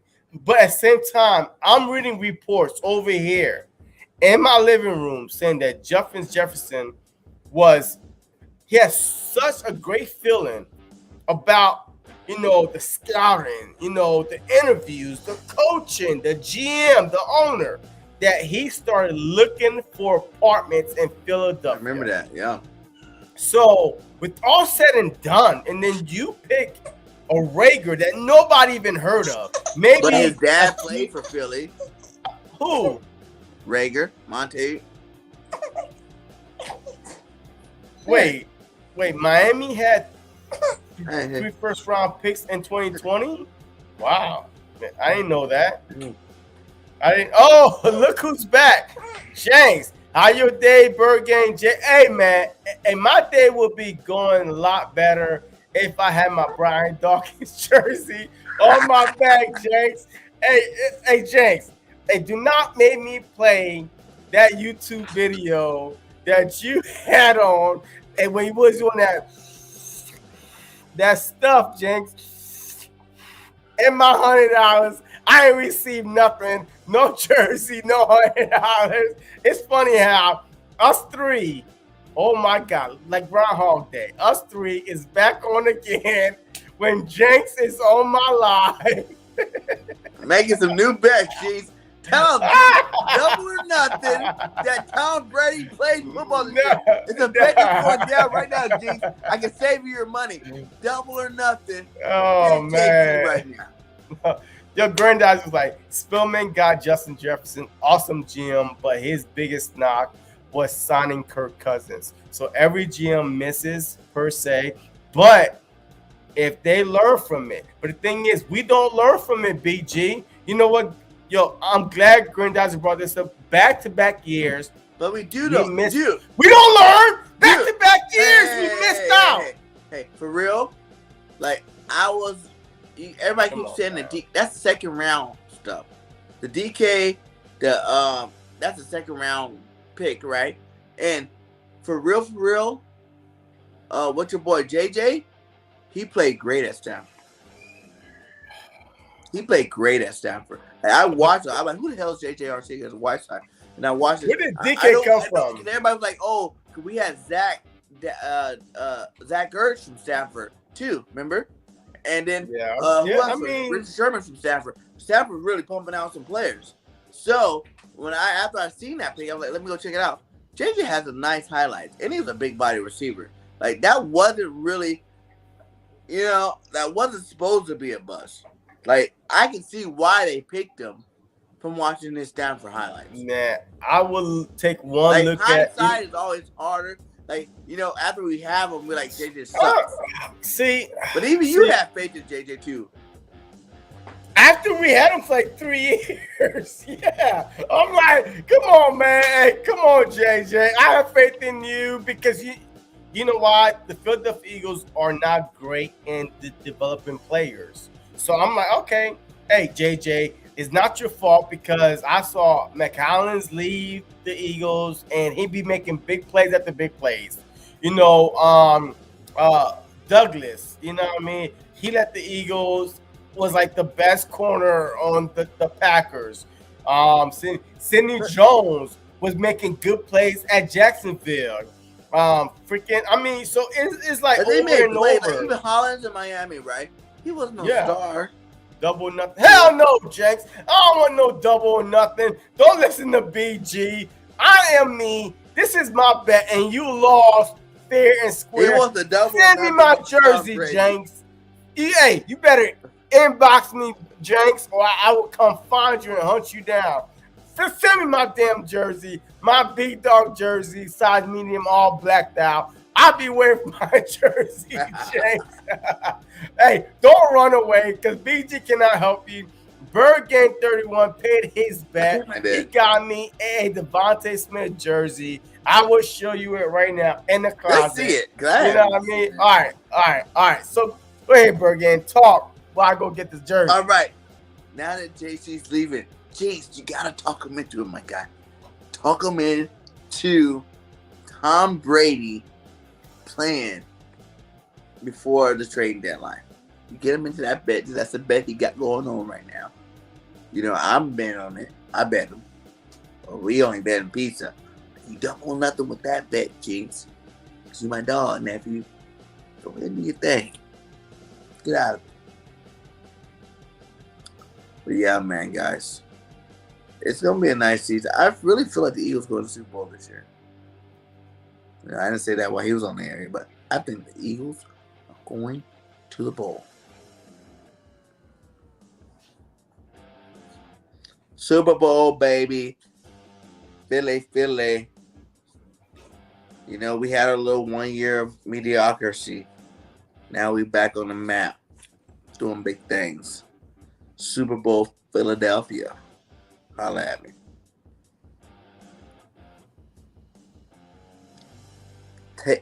Type yet a Y in the chat if you believe the Eagles will go to the Super Bowl if Howie does the right moves in free agency and a draft.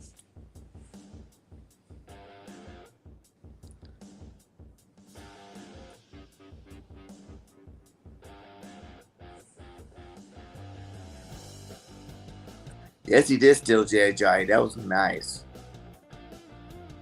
Nice. And guys, don't forget to Sunday, 4 p.m. Eastern. Sunday, 4 p.m. Eastern. We got Leonard Weaver, all-pro running back on the channel.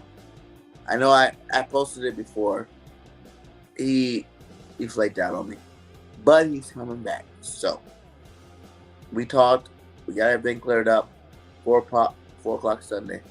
Oh, there it is, Devontae Smith. Yes, sir. Because Burgay always makes his bets and he pays his bets. That's a nice one, too. I need that jersey.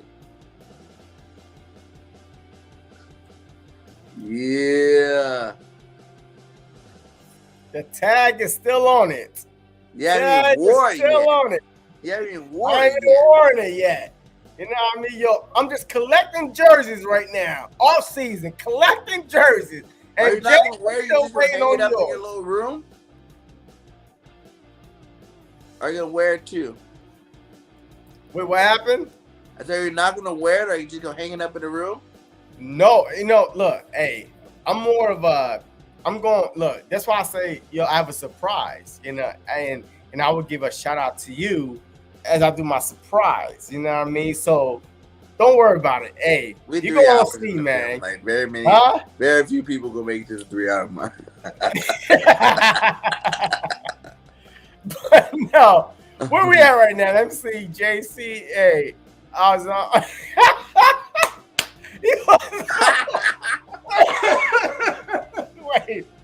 Wait, Jinx. I don't care, man. Hey, you are on record.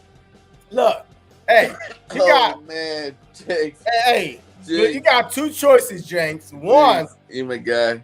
hey, you could get my jersey, or 2, I will send the recording to the FBI. Whoa. Straight to the FBI. No, hey, you're about to send the recording. Oh, man. She was like, all right, hey, what size you wear? What's your address? Wow. Wait, how many? Let me see. Richie was like, Vikings are not doing good, so I'm in luck out on Jefferson. I mean, yeah, you know why he lucked out on Jefferson? Because we were stupid enough to pick freaking Rager over Jefferson. Shoot, he didn't luck out. We were stupid enough to give him that pick. In 2020, Miami had 3 first-round picks. Number 5, Houston. Number 18, Miami. And number 30, Steelers. Was number 26, but Miami trade down. See, that's what I'm saying. Yo, having 3 first-round picks, man, no team really pick like these teams don't really pick like all three On first three, round but picks. look how much of an impact you can make if you pick all three. I mean, 3 starters, especially if you hit on all 3 of them. 3 starters for 5 years. Their first round pick, so you get the 5th year option. That's 5 years of 3 stars. You don't have to pay them nothing more than their rookie deal. I mean, facts. But hey, Grandizer, that's the only area that you're right in. But what happened to Dillard? What happened Dillard to played good this year. who? Dillard played good this year. When he played like 1 or 2 games. Yeah. But remember that linebacker and Smith? Wait, shoot, that defensive end and Smith from Missouri? Like, is that? I'm telling you right now, the Eagles have more. Yo, their track record are so bad and missing picks, man. He doesn't do good in the first round. I'll give him that. Well, 1 or 2 rounds, man. Besides Sanders and Jackson and Macklin and Devontae. Yeah, Devontae. But these drafts been going on for a while now. And Howie Roseman been the GM but for. Some of those he wasn't a GM, remember? Because the Chip Kelly era, he wasn't a GM. Nah, I mean, I hear you, but I mean, still, yo, it's like how ridiculous. he's not the worst, but he's not the Howie bad stole either. Jay Ajayi and trade. Yo, and Howie is good in trades though. Yo, he's the bomb in trades and contracts. Yo, if I'm the owner, I'm like, you know what? Get away from the draft room on one day. Like, yo, get away. Cause he's good on second and day 2 and day 3. Man, picks. I put him in day 3. You know what I mean? Just stay away from my draft room. Yo, just stay away from the draft room.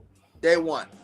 Eagles will win the Super Bowl this year. Watch. Oh my God. Hey, I'm not making this deal with you, Jenks, man. If I make this deal with Jenks, I will bet 5 jerseys, man. And I already know if I can't get 1, I ain't gonna get 5. All right.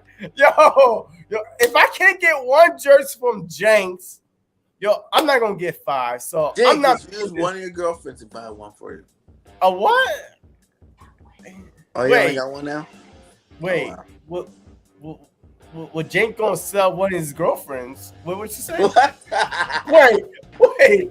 What did you say? What you told Jenks to sell one of his girlfriends? That's a tell. Like tell sell. Okay, I mean tell sell. I mean tell one of his girlfriends. I'm like, what?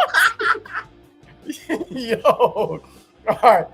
Your granddad was like, yup, Adam Gase is a moron. He chased Ajayi away from Miami, the one guy who helped him get into the playoff in 2016. Hey, look. Hey, his loss, our gain. So I'm okay with that. WP in Jacksonville. Jinx, I will inbox you. Hey, I'm hoping that you inbox me with my size and my address. If not, don't inbox me, Jinx. Do not inbox me with nothing else. Yo, look, Dougie P to my, the Jags, to me, it's a low-key hiring, man. Like, it's a low-key hiring. I like the move. I really, really do love the move. You think you're going to bring out of Trevor? Trevor's number 1 draft pick, and it seems so funny how Jalen can get, he's a second-round pick, he can get all this hate, but Trevor Lawrence is the number 1 sunshine boy over here, and he sucked ass this year, and no one said nothing about it. Look. Who's talking about Trevor Lawrence sucking this year? Not no one. Like they talk about, I heard him talk about the dude in Chicago. I heard him talk about all these other quarterbacks, but no one seems to say nothing about Trevor Lawrence being trash this year. I think that's a big deal. Well, because I really think that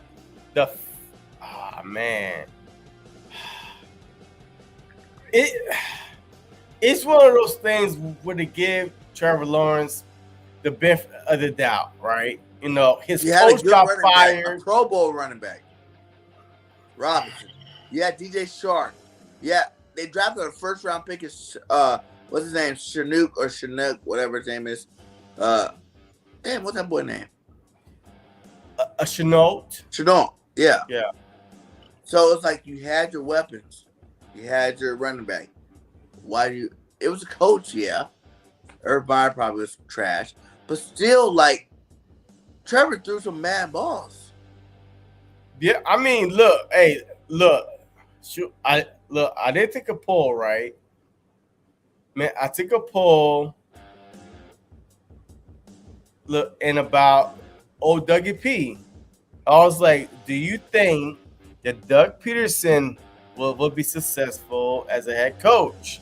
And yo, over 1.8K voted, right? 30% of people say yes, but 30% of people say no, because me personally, I think that Dougie P will be successful if he has control of the roster. Is he going to have control of the roster? Yes or no? And then I could like answer that truthfully. If not, then But like I can't even answer it. I mean, I picked yes. I feel like that's like him taking his job is kind of like him wanting Carson over Jalen. Now you got that kind of quarterback. No. The thing is, he They wanted said Jalen over Carson. But did you see the way he coached Jalen against the Saints? Yo, he finally had a quarterback that could do everything, because Carson was so stubborn, was like, I'm not going to do that. So when Jalen Hurts got into the starting lineup, your Dougie P was open the playbook. I was so pissed off. I was like, why didn't he do that for Carson? Why didn't he do that for Carson? Yeah. You know what I mean? Because I felt like that he was like, when Mitchell came in for Hurts. Like, why are you making these plays now that you didn't give to Jalen Hurts? I felt the same thing. Did you feel that? I went back and saw the all 22 where all his throws was behind the line of scrimmage exactly. The against the Falcons game, all Jalen Hurts, his 80% of throws was behind the line of scrimmage, and then they take off. That exact same game plan that Sirianni did for Minshew.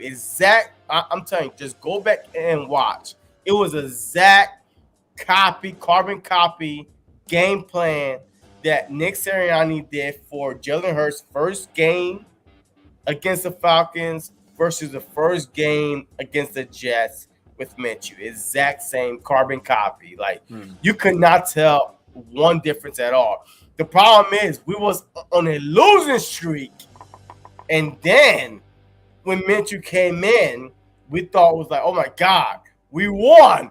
Oh, why can we win this? Like, if this and this and that. But the thing is, it was exact game plan where, he's been doing, he did against the Falcons versus the Lions, because people don't know what's coming.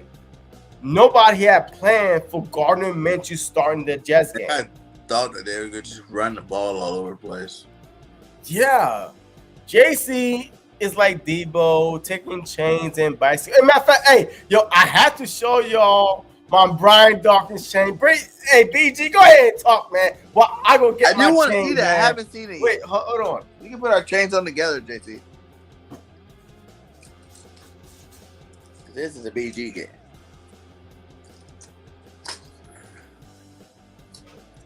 I'm getting a smaller one, though. This thing's huge. I want to be able to wear mine out in public. It's tight, though. BG 31.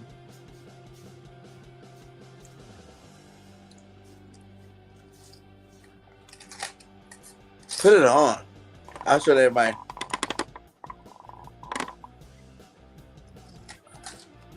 That is sick. This guy does great work. Yo, I just need bro. I need a smaller chain, though. Look at this. Look at this Brian Dawkins Weapon X chain right here. Yo, this is sick. Nice. Like, put it on. How big is it? Put it on you. I can't tell the put size. it on me. I mean, look. I mean, Is it big like mine too? with the chain is, It's huge. but look, I mean, That's tight though. You know what? well, I kind of told him to do it differently. Let me move my mic out the way.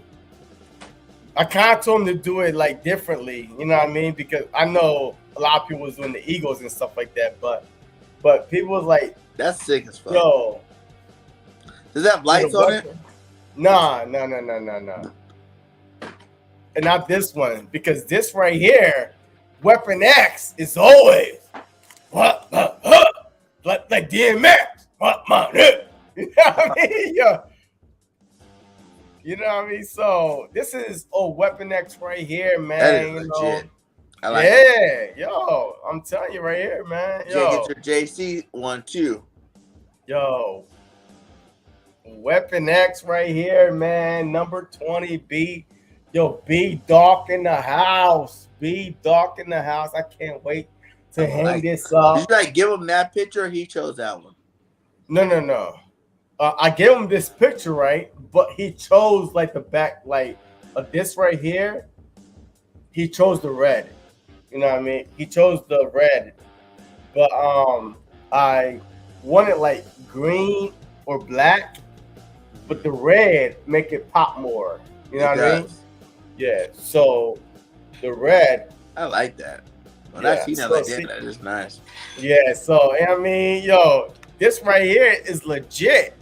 This right here is legit right here, man. B-Dog.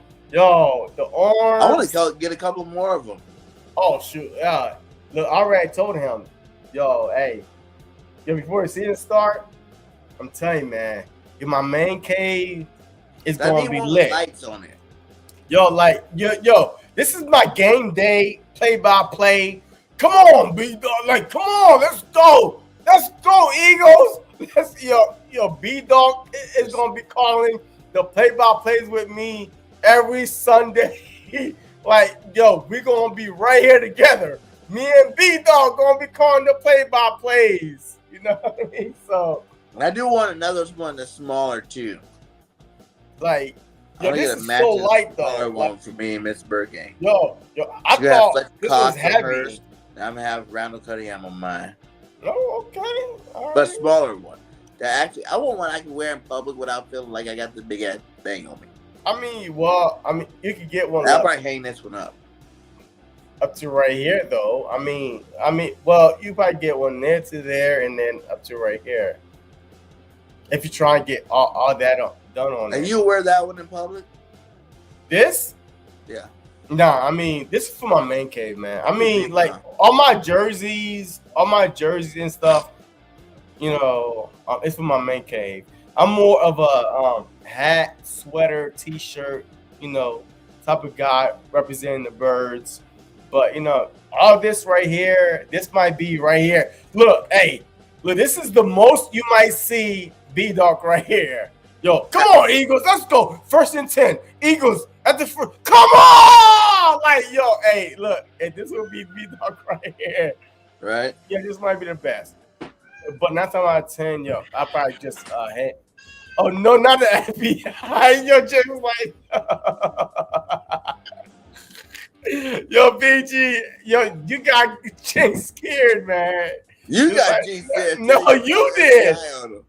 Yo, this just ain't the Eagles trade Devontae Smith for DK Metcalf, JC jersey, now half price. Oh my God, no, it's not, Rich. Yo, Miss Burgain is laughing at her pennies right now. Let's laughing. Let me see. Organizer isn't the only constant coach on the Eagles staff. Is the O-line coach. Yep. I mean, yes. That's facts. He's been with the team since what? 2009, 2007. Yeah, I mean, yo, this guy's MVP, man. Mariota, I mean, Kelsey, Lane Johnson, I mean, like Herbig, Samalu, yo, all those guys trained under that offensive line coach, man. I think that was the most low key undercover hire the Eagles have ever made. Yeah, I was Like, worried that he was gonna go back to Alabama. No, never. He was trying to. They just didn't want him back. No, they would not pay him enough. Did not. No, look, it's all about the money. He old now. Yo, hey, how much could you give me for my retirement? Yeah. That's all it is. Grendizer, you know it's late when JC and BG show just went from rated G to rated R. What? Hey, this is still rated G, man. No, remember you said Jinx. What? Did you say Jinx sell his girlfriend? Remember? Come on, man. Yo, what? Hey, he said it. Hey, he said it, man. Sure, I didn't say it. Hey, Brian Dawkins is in the house right now, so it is what it is. It's funny that the first Eagle content creator I see was BG31, and he had JC on his show. Thank you. Okay, all right. Okay, And thank you, Big Low Country, for sending them my way. Okay, all right. That's what I'm talking about. Yo, Jesse, I will have my girlfriend give them. Wait. Well, let me pause this real quick. Told you. I told you. That a boy, Jinx. That a boy. Wait, he said, yo, JC, I would have my girlfriend give the money so I can get your jersey, Jinx. Yo, I did not do this bet with your girl, Jinx. I made it with you, Jinx. Me and B-Dog made it with you. Come on, Jinx. Me and B-Dog over here made it with you. Not with your girl. Do not put your girl on the spot. Hey, you didn't say that he can't get money from his girl to pay the bet off. I mean, look. Every day I'm not trying to look like the best. Every day I'm hustling. Every day I'm hustling. Hey, Jinx, if you BG, got it, get it. And just stop before a bottle come outside your head, man. Just stop before the bottle come like, whoop, like, damn. Okay, man. I'm sorry, man. I'm sorry. You know what I mean? But no. See, hey, the last thing I want is James' girl blaming me while she's out of pocket $100-something. You know what I mean? I don't want that. Jessica turned that around quick, and they could keep Cam Robinson, trade their number 1 pick down slowly and load up on a few seconds. Hell no, Grandizer. Go get Hutchinson. Who else? Bergane. If you had the number 1 draft pick, who would you get? Thibodeau's.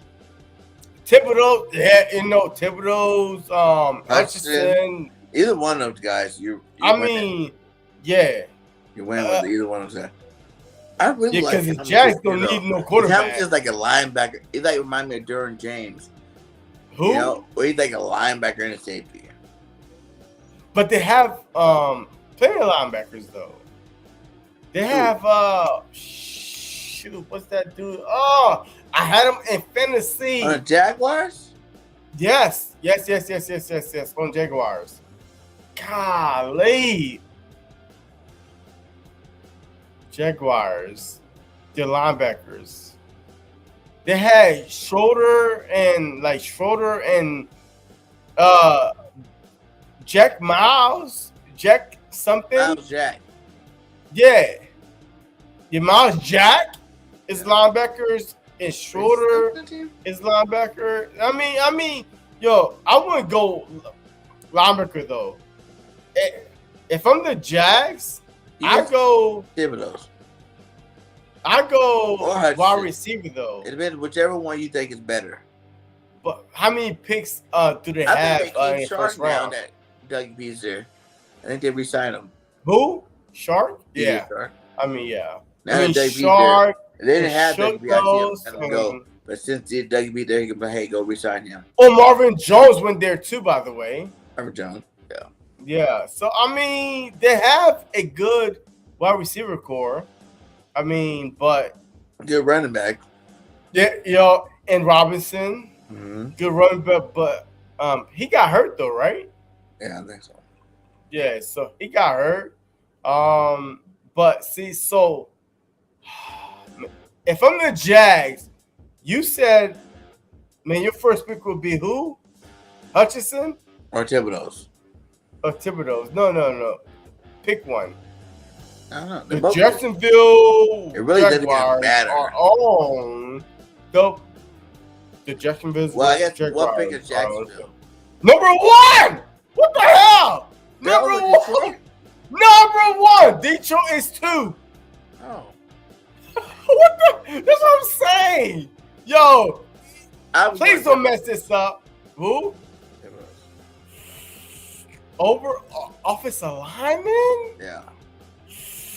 An instant impact. Ooh, instant impact over. I mean, they still have who's their defensive end? Dude, there's a lot of good linemen in free agency too.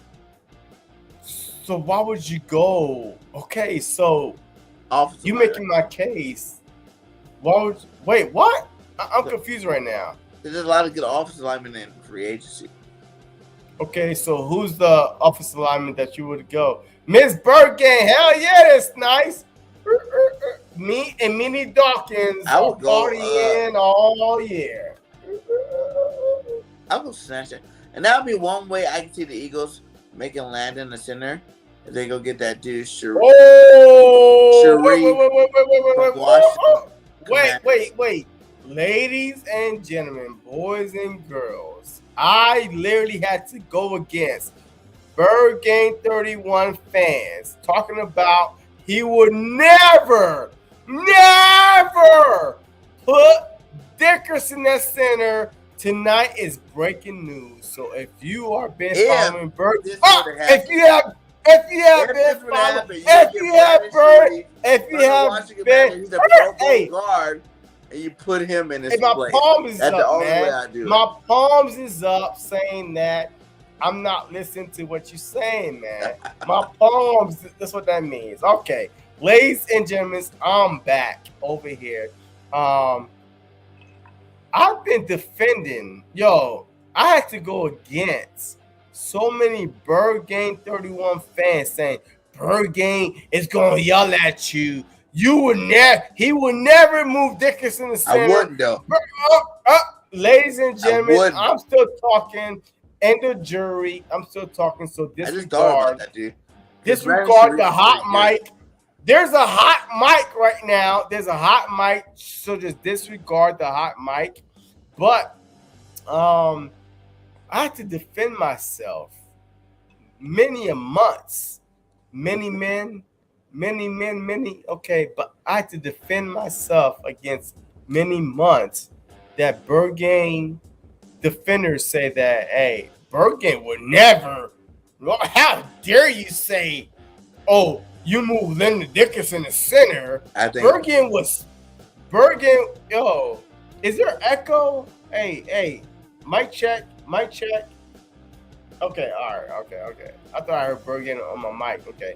But anyway, but there's no way that Bergame 31 will ever move Dickerson from left guard to center. Hell no, he will have a heart attack. And ladies and gentlemen, breaking news tonight, live on JC Sports Talk, we have Bergame 31 himself to break the news to you that he will move. Not only will, slowly, switch position, but no, ladies and gentlemen, he will clearly move Lyndon Dickerson, the best left guard, the top-rated PFF left guard to center. Welcome, Bergame 31. Go ahead and tell them what you're talking about. I wouldn't do it. Oh, hell no. I no, only would. I no. get Brandon Sheriff. That's his name from Washington football team. He's gonna be a free agency. Sure. He's like one of the best guards in the league too. Like that'd be like if the Eagles were to do it. Is he they a would have left to guard or a left tackle? Like a right He's guard? guard. He's guard. So a left guard. So he'll replace Dickerson will go to center. Sheriff will go to left guard. I take it. I'll take it too. But that's not what you was telling the I'm fans, saying, like, man. that's not gonna happen, so we're not gonna do it. But see, the thing is, mind-boggling to me Man, because that's not gonna happen. I lost Ain't so no money many for linemen, subscribers. JC. I We have lost too so many many. good linemen. I lost so many subscribers saying that I would move Dickerson to center because it's easier to find a left guard than it is to find a center. All of a sudden, now you saying that you would move Dickerson to center after I've been scolded through the hot water that I lost my hair because of the hot water. Yeah, And now you say, there we go. You can't have that fresh. yo, I'm done. Yo, I'm done. And now, you know what, man? I'm done. Yo, I'm done. Richie was like, sprinters make the best bobsledders. I hear you. Jadis, don't threaten the guy. JC Eagles, JC Sports Talk. What's up, my guy? Hey, I'm not threatening anybody, man. I'm not threatening anybody. What's the Jag need in Super Bowl? They suck. Yes, I do know. Hutchinson, even though I don't want him to go to the Jags, okay. I'm a pimp. I don't know about that, but okay. Hey, you might be pimping Bergay, but you're pimping me. But anyway, the man is talking BG31. That's what I'm talking about, Jadis. Yeah, you crazy, yo, JC. Yo, it's JC Sports Talk, man. Get it right, man. Get it right. Yo, guys, let me see. Do you want to see JJS? Oh my, all right. So I'm about to know this question right here. Isaac Sermalu at left guard, Kelsey at center, Dickerson at right guard, Driscoll 6 offensive line. What happened to Mariota and Johnson? Yeah, okay, all right. So I'm skipping that. Jace Young, the hands is up. BG31, let the man talk. That's what I'm talking about, James. Why you troll me, Jadis? Yo, Jadis, you follow me and you my guy. You supposed to be my nephew. Hey, yo, and everybody is a Brian Dawkins fan, man. Yo, if you're a true Eagle fan, man, yo, you like this guy right here, regardless who's behind me, but regardless who's behind the picture right here, stuff, for real. Yo, that shit's legit. Fire, man. B-Dog rocking. Yo, boy. Every game day. So what's your next piece gonna be from him? Shoot, I don't know yet, man. Might be my logo, might be some bird. Something, but it's gonna be hanging behind me. Like you see my Are you not gonna wear green one? screen now? Not gonna get one you can wear to the games? No. Or would you wear that to the game? No. It's too big, and I feel like that people are Eagle fans more than they B-Dog fans. So, like, you know what I mean? And you're Eagle fan first before you a Brian Dawkins fans. Like these young, if you're an Eagle fan, you're a Brian Dawkins fan. But this young generation don't know about B-Dog. Like Jenks, may not ever seen B-Dog play. Like, and like me, a Reggie White. I was barely in tune into football when I was like, oh my God, the Reverend is playing after church. Because I was always in church, you know what I mean? So I'm like, how the hell could he play at 1 o'clock when my dad's church is not over till 3 o'clock? So I'm like, wait, I'm lost. So I never really watched him play. So that's what, but I watch this dude play a lot. I watched this dude play a lot. McNabb, Westbrook, Buckhalter, Yeah. Thomas. I mean Trey But I wouldn't get Thomas. any of those But guys. those dudes, For yeah, me, you know what I like mean. there's a So limit of like who I actually like yeah, either A, get jerseys for or even do something like this for. Dawkins, McNabb, Randall Cunningham.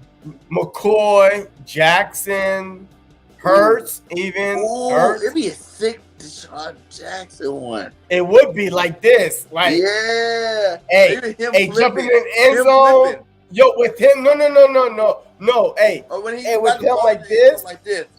yo, no, with him grabbing his nuts as he's jumping the end zone backwards. Yo, as he's jumping the end zone backwards, hey, he got a flag for that, later on. But you know what I mean? Hey, him That'd be jumping the end sick. zone backwards, That'd him be grabbing sick. his nut, that would be sick right there. That'd be super sick. You know what I mean? So I think that I would want be a sick Deshaun right Jackson there. one. I got So- a Deshaun Jackson jersey, so I can match that up. BG31 is not guilty. Yo, hey, look. Grandizer. It cost JC subs. He will be at 2K. He lost over 100 subs with his take on Dickerson.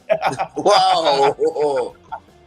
It's all right. It's all right. Hey, I got to keep it real. It is what it is. Jadis, BG31 troll you because you suck at Madden. Get better. No, I'm your nephew. Wait. Wow. Hey, he's not talking Jadis. to me. You hater. He's not talking to me. He's talking to you because He's I don't talking play to Madden on there. Yeah. Hey, much love to you and JC. It's too late for that, Jinx. You don't suck Madden No, per Jinx. game. Yo, Jinx is trying to be on your side because he's trying to get your help to buy his jersey for me. No, they be bad. Yes, he does, Jinx. Hey, hey, don't lie to the man. Jinx knows what he's talking about. James Yeah. is about Hey, to- no. And both my nephews. I call my nephews. Yeah, but James don't owe you a jersey. See, whoever owe you a jersey won't speak on your behalf. You're the holder. It's like, I'm guilty. I'm not saying anything That'd be a because sick I don't want. though. Like make a custom Reverend Reggie White Eagles piece. Ooh, yo, like him on the D line, just like ready to rush, ads up, hands down. Yo, that would be nice. That'd be sick. That'd be nice. You know what I mean? This, yo, I had to like Google. What about getting so any many. Kalu? Who? Or Kalu. Jeremiah Trotter with the hammer about the. I mean, yeah. Would you I get a mean, Trotter? but this was my Like, favorite I think player though, everybody, man. like, love Trotter, but they don't love him enough to get Yo, his jersey. his birthday. You know what I'm saying? Like they don't love him enough to get his jersey. They don't love him enough to Yeah. put Yeah. respect on his name. Like give Yeah. some shit that's Trotter. You know what I'm saying? Yeah. Because he didn't really make an impact like that. But B-Dog, man. Yo, He he didn't left. make an impact like that. He's the only No. linebacker we ever had. I mean, I think B-Dog was a PK. I mean, even though he wasn't a real PK, but to come out, his entrance to me was this. His entrance was this. He came out the tunnel, Wolverine, pounding on. Look, yo, What's that dude's I'm name again? surprised that he did not break his fist because he came out like this, like pounding the ground, like Wolverine style, like pounding the ground, like Billy Bunny, oh. Texas. You start working on my Jeremiah Trotter, Axeman.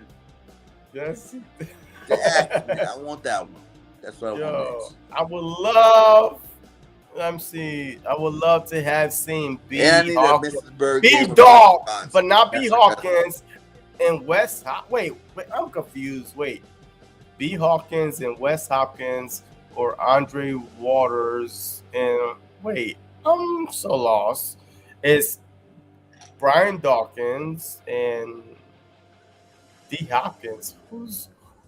Wait, who's Wes Hopkins? What? DeAndre The Hopkins safety and from who? Eagles? Wes Hopkins. Yeah. Andre Waters, I kind of remember, but Andre I don't Waters was know. a beast. Yeah. And after Andre Waters and Hopkins, you know I love. What's his name again? Damn, I just had it. Oh, it went away.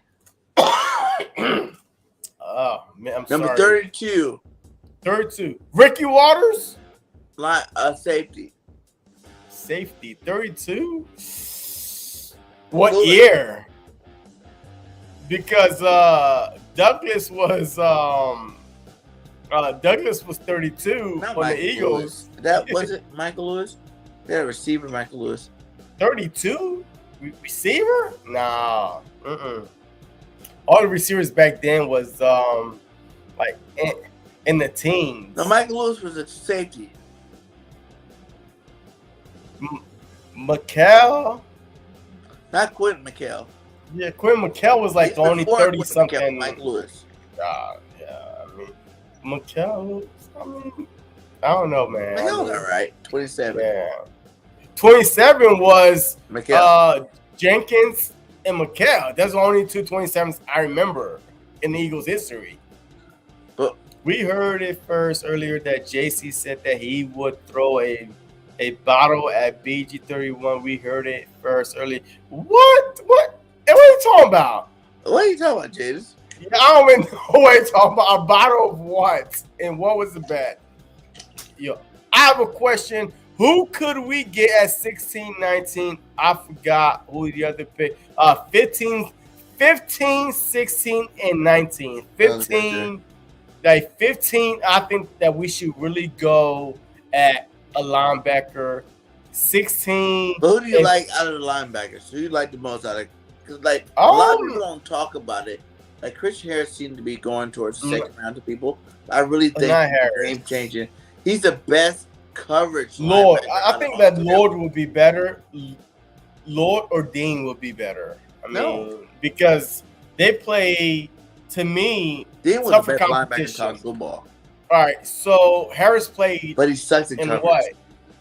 And then Lloyd is great in coverage and he's fast, athletic, but he has some weak spots too. Yeah, see, Christian I Harris think. is overall linebacker. Out of the three. All right, so are you biased because Alabama or what? No, because I watched him play. No. See. At a high Are you level. biased? So, I mean, did you watch other teams play? I watched all their highlights. Did you watch other linebackers play in real life Yeah. besides the highlights? Because highlights only put their real life. I mean, you're the best highlights. But everybody only know Greg Lloyd or what's his name, Devin Lloyd off his highlights. No one I mean, knew yeah, Devin I mean, Lloyd for playing. yeah, on true, Utah. true. Utah's garbage. Yeah, true. I mean, but the thing is, if they're garbage and he's the best player on the defensive team He's that be tight. making. Devin Lloyd because he's the tallest. Listen, I looked at Yo, size. Who's the biggest? Who's the tallest? Who's the biggest? Like Dean is the best. He was rated the best linebacker, right, in college football, right? But he's the smallest out of the three, right? Now Lloyd is the biggest out of the three, but he went for a So- weaker conference. But But Lord Christian and Harris is Dean right in would the be middle. perfect though. But he's on, he played higher level. Okay, but Lord and Dean would complement each other. Like they cover each other's strengths and weaknesses. But Harris to me kind of Christian like Harris the best cover linebacker in the draft. okay, so all right. That's why Let I me say say you get this. both of them. You either get Well, let me Lloyd say or this Dean. though. You get Lloyd or Dean, and you get Christian But- Harris. Okay, You let the other so one how are you going to use your linebackers? Man? Are you going to use like your linebackers like a Michael Parson? You know, like 30% coverage, 70% rushing, like a hybrid linebacker, or what? Because it's all depends what you want to use them for. Because to me, Harrison play on the best two teams in college football, and they're the best linebackers on their teams. So I would put both of them in. Yeah, but the thing is this. Okay, what are you going to play them as, though? Whatever you want. I mean, you can play them in coverage. You can play them in rushing, whatever you want. Yeah, but the thing is, okay, based on the Philadelphia Eagles, look, the Cowboys needed Micah Parsons to be one of their best rushers, like, period. Like, not cover linebackers. They needed him to be was the cover linebacker. You know why they used him at the end? No, he was more of an edge rusher. Gregory was out. That's why they moved him there. And he still rushed even when he was in. Enough to move there. That's where he got all his stats from. But then after Gregory came back, he moved back to being a linebacker. I mean, not really. Not really. He still was rushing. Man, against the Saints, and he still was rushing. I mean, it just like it depends. Do you think your front four is strong enough, dominant enough with Sweat, with Hargrave and Cox and whoever is on the other side? Milton Williams might be. Johnson's going to be a beast next year. Yeah. So I agree. Okay, but now you need to draft based on those strengths, though. You can't like draft and say, "Hey, I want a Micah Parsons that's rushing the guy." A Von Miller top linebacker. You need literally a freaking more like that dude from the Vikings, Anthony Barr type linebacker, right? Like, we'll meet you in the hole, we'll beat you to the flats, but you don't need no guy. Linebacker. Yeah, I mean, Kendricks and Barr would be fine. Kendricks way better than Barr. Yeah, I mean, but it is. Barr, that's what you do. You draft one of each. You draft your Harris. That's why I said, it's just your Floyd, and you draft your Dean. Yeah, even Lloyd too. I like Lloyd too. Yeah. Either one of the three. You cannot come wrong if you got two of those three. Oh, yeah. But we know for a fact that, man, I hate to say it. But you think if he got receiver, if he got safety, if he got cornerback in the free agency, you don't think he would double dip? No. To me, it doesn't matter. I feel like that Howie is going to use this because he loved to build in the trenches, especially with Barnett leaving. He's going to draft a defensive end if anything, or a linebacker. Pull some whack move and resign Barnett. For what? For what? You get a run stopping in. Bro, why would you resign Barnett? He's been with you for 5 years. When he made those bad penalties, BG, and we all hate on him. But after those penalties, he played good football. BG, he's been with you for 5 years. What? And do you think the 6th year is going to be different to re-sign him to a good contract? Hell no. I'm also trying. He's not going to get no top. Okay, but no. But now, this is the thing. No, hell no. This was your year to make an extension point. He did not. I'm sorry. He did not. BG went down. Brandon Graham went down, and that was his opportunity to show, hey, I could step up. What he do? A lot of penalties. Once again, he didn't improve, especially getting paid 10. Okay, was he worth $10 million this year? Was he worth $10 million this year? No. Okay, so why would you sign a guy that's over year 1, year 2, year 3, year 4, year 5? At year 5, he's still not worth $10 million a year. Why would you even entertain it? Why not just start over? What is the worst possibility that could go wrong? You find a guy that could get more sacks and penalties than him, maybe 5 and 4, 5 sacks, 4 penalties? Maybe. Who knows? So, I mean, it's just one of them things, though, man. I mean, Devin Lloyd, I like him the most. We got a clone. Jay's right. Why is my pic all blurry? I don't know. What? We got a clone Mrs. Burger. She hot. Yo, I don't know. Like Because her pic looks fine to me, though. And her That's pic her. is She got okay. the clone in here. The clone. Remember how they did Wait, what clone? inside it? One of those not her. Where? Which one? Oh, this one right here. That one. That one right there. Yeah. Yeah. Okay. Are you a clone, Miss Bergen? Question. I guess I do it. I'm flattered. Hey, yo, that's when you know you're big time when someone would go out their way. Do some stuff. Hey, I yo, mean, that's when thumbs up if you would subscribe to Mrs. Bergen's channel for her ego show. Call in 5 minutes, yo. Hey, Jason, that's got another one. No, that's not me. That is not me. That is you. No, that's not me. But it's you. Yo, that's the same person that did the Bergen and that Mrs. Bergen that's doing me. That JC calling. Nope, that's not me. Agency got tackled by Devin Lord or Dino. His ribs will be broken and you'll be BG31. Don't think I forgot about you too. Would get your ribs broken if Dino or Devin. Hey, look, man. Look. They wouldn't even touch me on a football field. Hey, I run like a 4.2. Well, I used to run 4.2. Okay. Maybe like 4.3, 4.4 right now. What's I'm talking about, Bergen? You know what? They would not even touch me because I would not even be on the field. Because I'm retired. I'm retired. I ain't stupid. I ain't going on that field unless I train for unless I train for about 8 months. I'm not going on the field and put on like about 20, 30 pounds right now because I'm not going on that field unless I'm ready to get hit by them boys. I'm calling in, Bergen. Yo, Miss Bergen said I'm calling in. Huh? The Stallions. Stallions? Who does USFL that? team.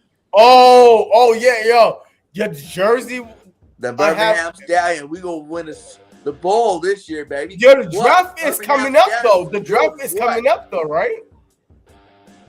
I think the draft is coming up this week. Yeah. Or did they already draft? They didn't draft yet. Yeah. I think the draft is coming up because I saw the New Jersey. And we're on credential because like it literally is right across the street from my job in the stadium. Like it's right across the street. Like my job is like connected to the stadium. So I'm trying to get the credential for it so I can just do all the interviewing and the play-by-play and game shit live at the stadium. Should that be tight? Grandizer, JC and BG, who is a slot cornerback for the Eagles? Are you set at that spot or do you need Maddox? You know what I mean? Yeah. Or will I get BG31 Pitbull on you, JC? What? You hear her snore like she is snoring loud outside my window right now. My ears, JC, for like what? Crazy, but we're not talking about that. Okay. Bird game, it making me yo Jax, yo Bird, yo. See, and that's the biggest supporter. And BG, Jank said that you are making him yawn, BG. Whose side are you on, JC? What? Who? These two guys. Right, Jace. My ears. JC, what cute? JC, cute the bro soundbite. Bruh. Oh, man. Yo, this is funny, man. Jace, yes, it is. Jace, OBG. Your ribs are broken. Nah, ain't nobody breaking these ribs on me. I stay in the gym, okay? I'm ready for it. Give me that pain. Catch me if you can. Oh, man. Wait, what is this? Yo, BG, man. And listen that you old, bro. And listen that you old, man. We and not can't old, take no hit, man. I'm like 27. Yeah. Yo, Jace is laughing. Jinx was like, yo, if Burgame was in the NFL, he would be Hall of Fame running back with 29,000 rushing yards, 500 TDs. That's a fact. 500. Wait, 29. Let's see. Wait. Look. Let's just say that you average 1,000 yards a season, Burgame. That's 29 years. That's 29 years. Wait. That's if you average 1,000 yards a season. You got double that. No. 1,000 yards a season. So we're going That's on 20. 17 games even. We're going 2,500 yards a season. Bro, I'm going. Right? You know what I'm saying? 2,500 yards a season. How many seasons that is? Yeah, still about 20 or 18, 20 years, man. 500 TDs, though. 500 TDs. Yo, and matter of fact, hey. Into these TDs. Nah, he's getting, hey, you are getting all goal line touches. Yo, you are the fridge. Nobody. I need all this stuff added. You got high school, college. Oh, bro, and Miss Bergen was like, facts, James. Oh, my God. I don't know why Miss Bergen is over here lying to you, man. You back. No, hey. What? Yo, you don't get some special. Please tell Miss Bergen to stop drinking that yak, man. Hey, tell her to stop drinking that yak. Oh, man, I hear her laughing. I hear Miss Bergen laughing. I hear it's something that yak, man. She's on that yak. Yo, man. And taking shots of that yak. Talking about, I second that, Jenks. Hell no. Nah. Hey, unless you see him one-legged in the hospital. Please. Yo, one-legged in the hospital with one arm, behind his back. Absolutely. Damn. Oh, no. 40-year-old man, Bergen, 31. Yeah, I agree. So Bergen will break tackles every time. No, he will break a bone every time. He will break a bone every time. They wouldn't even touch me. 500 TDs. Oh, man. Yo, I can't breathe. Black Lives Matter. Yo, I always say that. Black Lives Matter. I can't breathe. Hey, I appreciate it. Oh, yo, man. with 8 rings. Oh, my God. Yeah. So it goes, hey, with rain 8 toe check, rings. All these fingers, I'll be like this. Rain check. Yo, with 8 toe rings. Yeah, I believe you. 8 toe rings. Hey, he still got 2 left to put a ring on. Stop drinking the Kool-Aid, Jace. I'm not. Believe me, I can't. Oh, no. Hey, man. Look. Yo.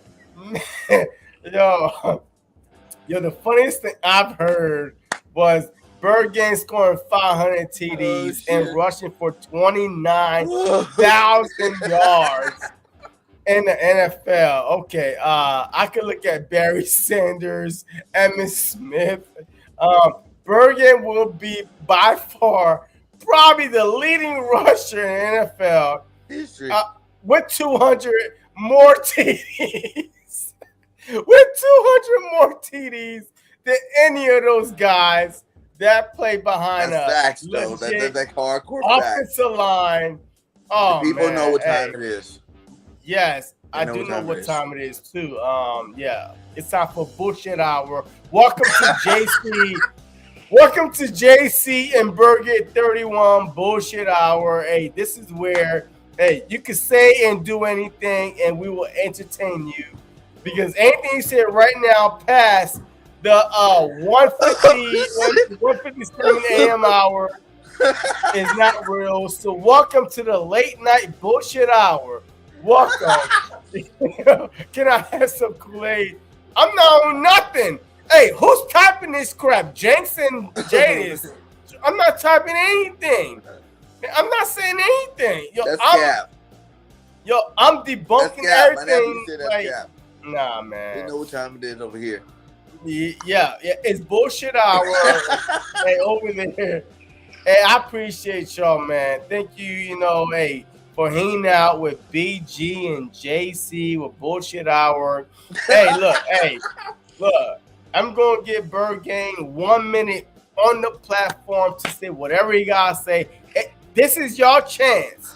If y'all have any last minute questions, Ah, like questions with the draft, with the Eagles, with any other team, this is your last minute. If y'all want to get in your bullshit hour takes, this is it right here. And it is about 150. you guys Well, don't say that. Yo, You gotta stop saying 158 on the East Coast You can't is stop- definitely you gotta stop saying bullshit that. hour. But go ahead. And this is your last take right here, BG. You got the platform, BG. What? Oh, JC's a trip. Hey, you guys know it's not BS. What JC said. 500 touchdowns, easily. And 2 seasons. 2 seasons. 250 yards. 250 touchdowns a season. You know? Perkin got it. Be real. Much love. But I can't stop laughing right now. This is some fun shit. But hey, y'all know what to do. Hit that like on this video for the 500 touchdowns. If you believe Berg ain't in that 500, hit that like, that subscribe.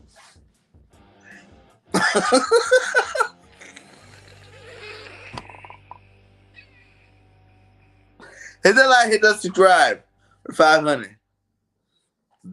And JC said, if you believe that he'll sit out, you hit that like, hit that subscribe. Okay. Now check us out, man. We're fucking the best. The best. Okay, so much love to all you guys. Nephews, I see y'all in the building. All right. This BG, do you hear me? You see this question? How tall is a giraffe?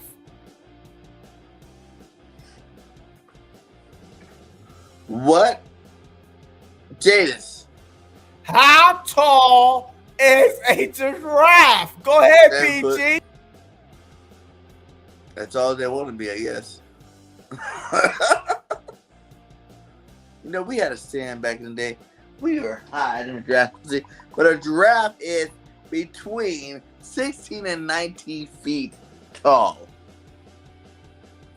Damn, yo. Hey, you got one of the fastest, yo, you got one of the fastest support system I ever witnessed.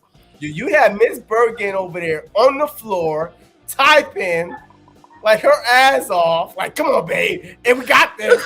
and I mean, look. She was like, come on, babe, wait, I got it. And just have them ask it a couple more times. Yo, I'm looking it up.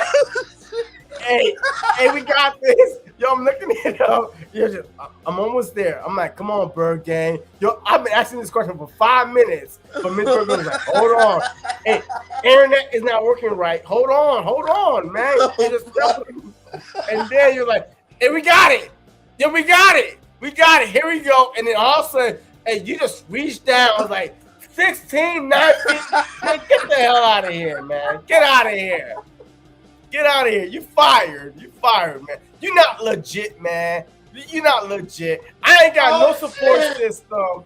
Yo, I ain't got no support system over here. I'm by myself right here. Ain't nobody typing nothing. Oh, fuck. And my first guess was 11 feet, but obviously I was way off. So I'm going to guess 16 to 19 feet tall.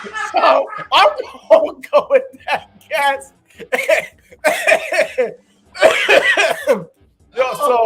So I'm going to guess.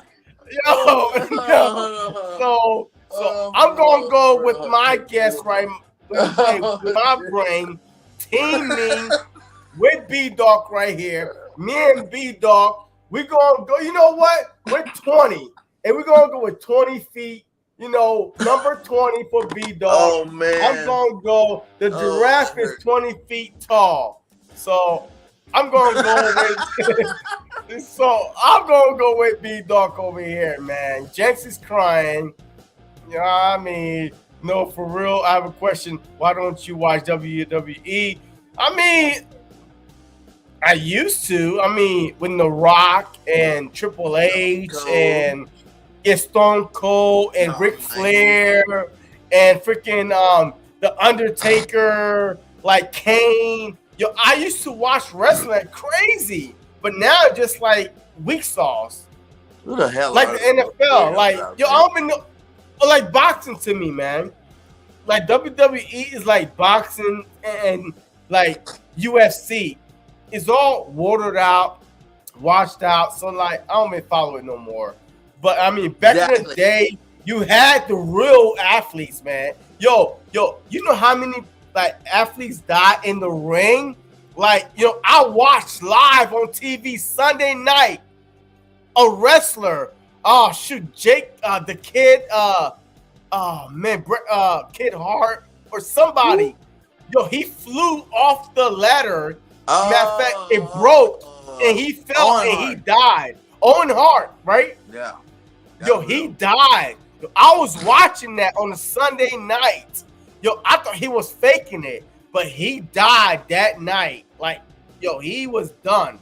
Hey, when Jay say Bret Hart, Jay say Bret Hart. So Bret Hart, but no, for real. I have a question. Boom. But he died. You fired MC McKenna. What? Wait. Oh my God, my face is hurting. Miss Bergen, face is hurting.